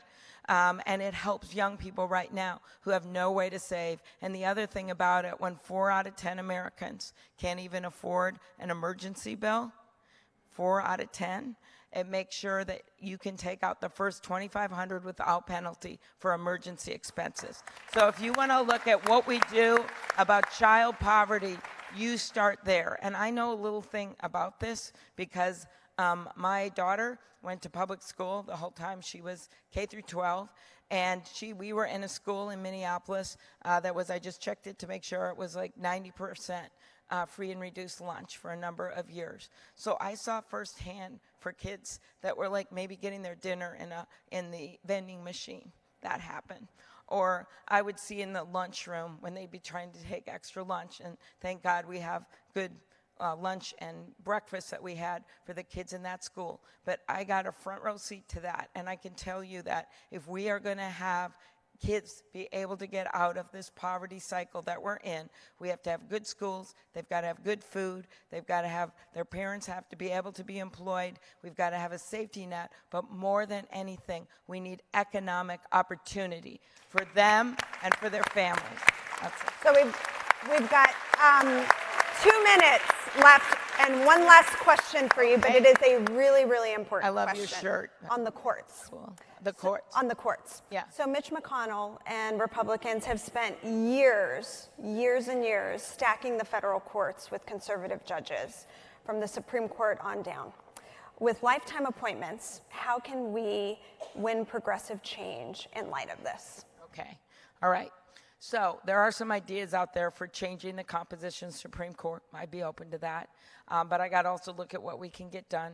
I think, first of all, right now, at this moment, we are doing everything we can to resist some of these judges. And we have been, in a few cases, successful. When they've done really racist things, we've been able to get Republicans. And we've also, when they really didn't know what they were doing, couldn't answer any questions, we kind of shamed them out of the job, okay? But those have been few and far between. So the answer is this. When I am your president, I know a little bit about this because I came from a lawyer background, and I've been able, by the way, I was there for 2 incredible Supreme Court justices. It's in Elena Kagan and Sonia Sotomayor on the Justice Department. So I think there's going to be some retirement, so I would immediately focus on that. When Barack Obama came in, he had the burden of coming in the middle of the worst of the downturn, right? And we hope that isn't going to happen to our country again. But hopefully we're at a stable moment, even though not everyone's sharing it, so that I can spend some time immediately getting those judges appointed, right? Not waiting a month, not waiting 2 months. And here I'm talking about district courts, I'm talking about circuit courts, and all of the damage the Republicans have done by moving up the timetables and getting rid of the filibuster on the Supreme Court. Well, guess what? That's going to go to our advantage this time, because we're going to be able to move those judges, and we've got to get them appointed and get it done. And I can tell you the judges that I put on the court at every single letter will be people that uphold the law of this country and not mess around with us. So those are my big ideas. All right. I will tell you, none of it will happen if we don't take back our democracy. So get to work, move on. Thank you, everyone. Thank you, Senator Klobuchar. Thank you so much. Thank you. All right, Senator Klobuchar, everybody, give it up. Great job. Senator Klobuchar. All right. Okay. Thank you. Get your voice back. Thank you. Okay, you can go that way. That way. Woo!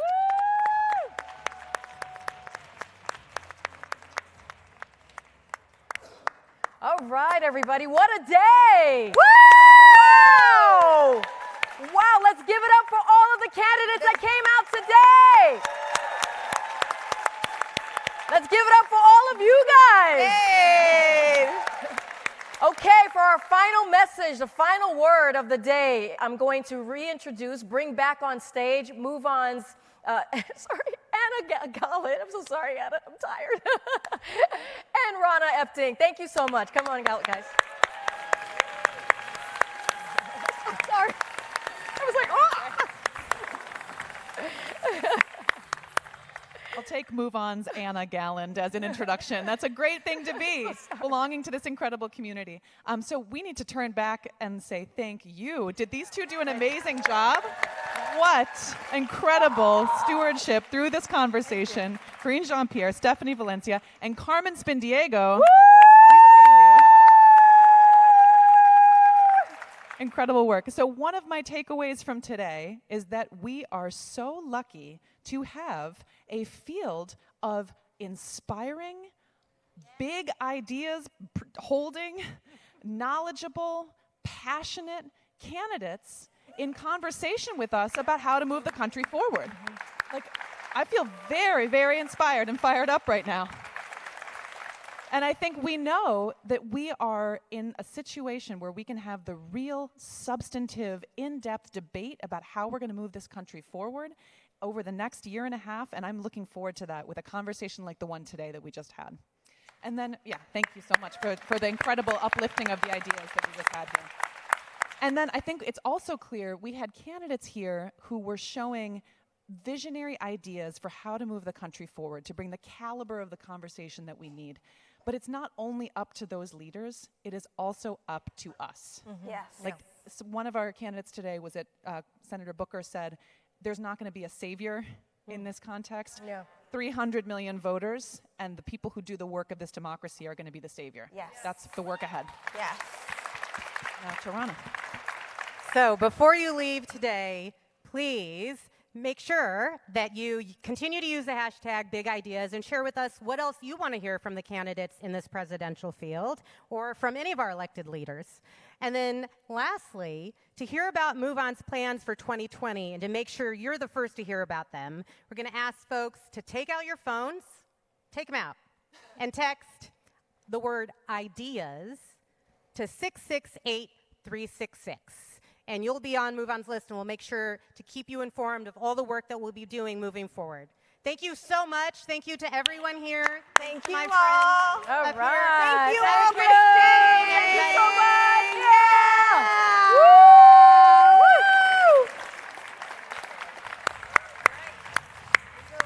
Woo! All right. Oh, are we doing anything else? I thought it was wonderful.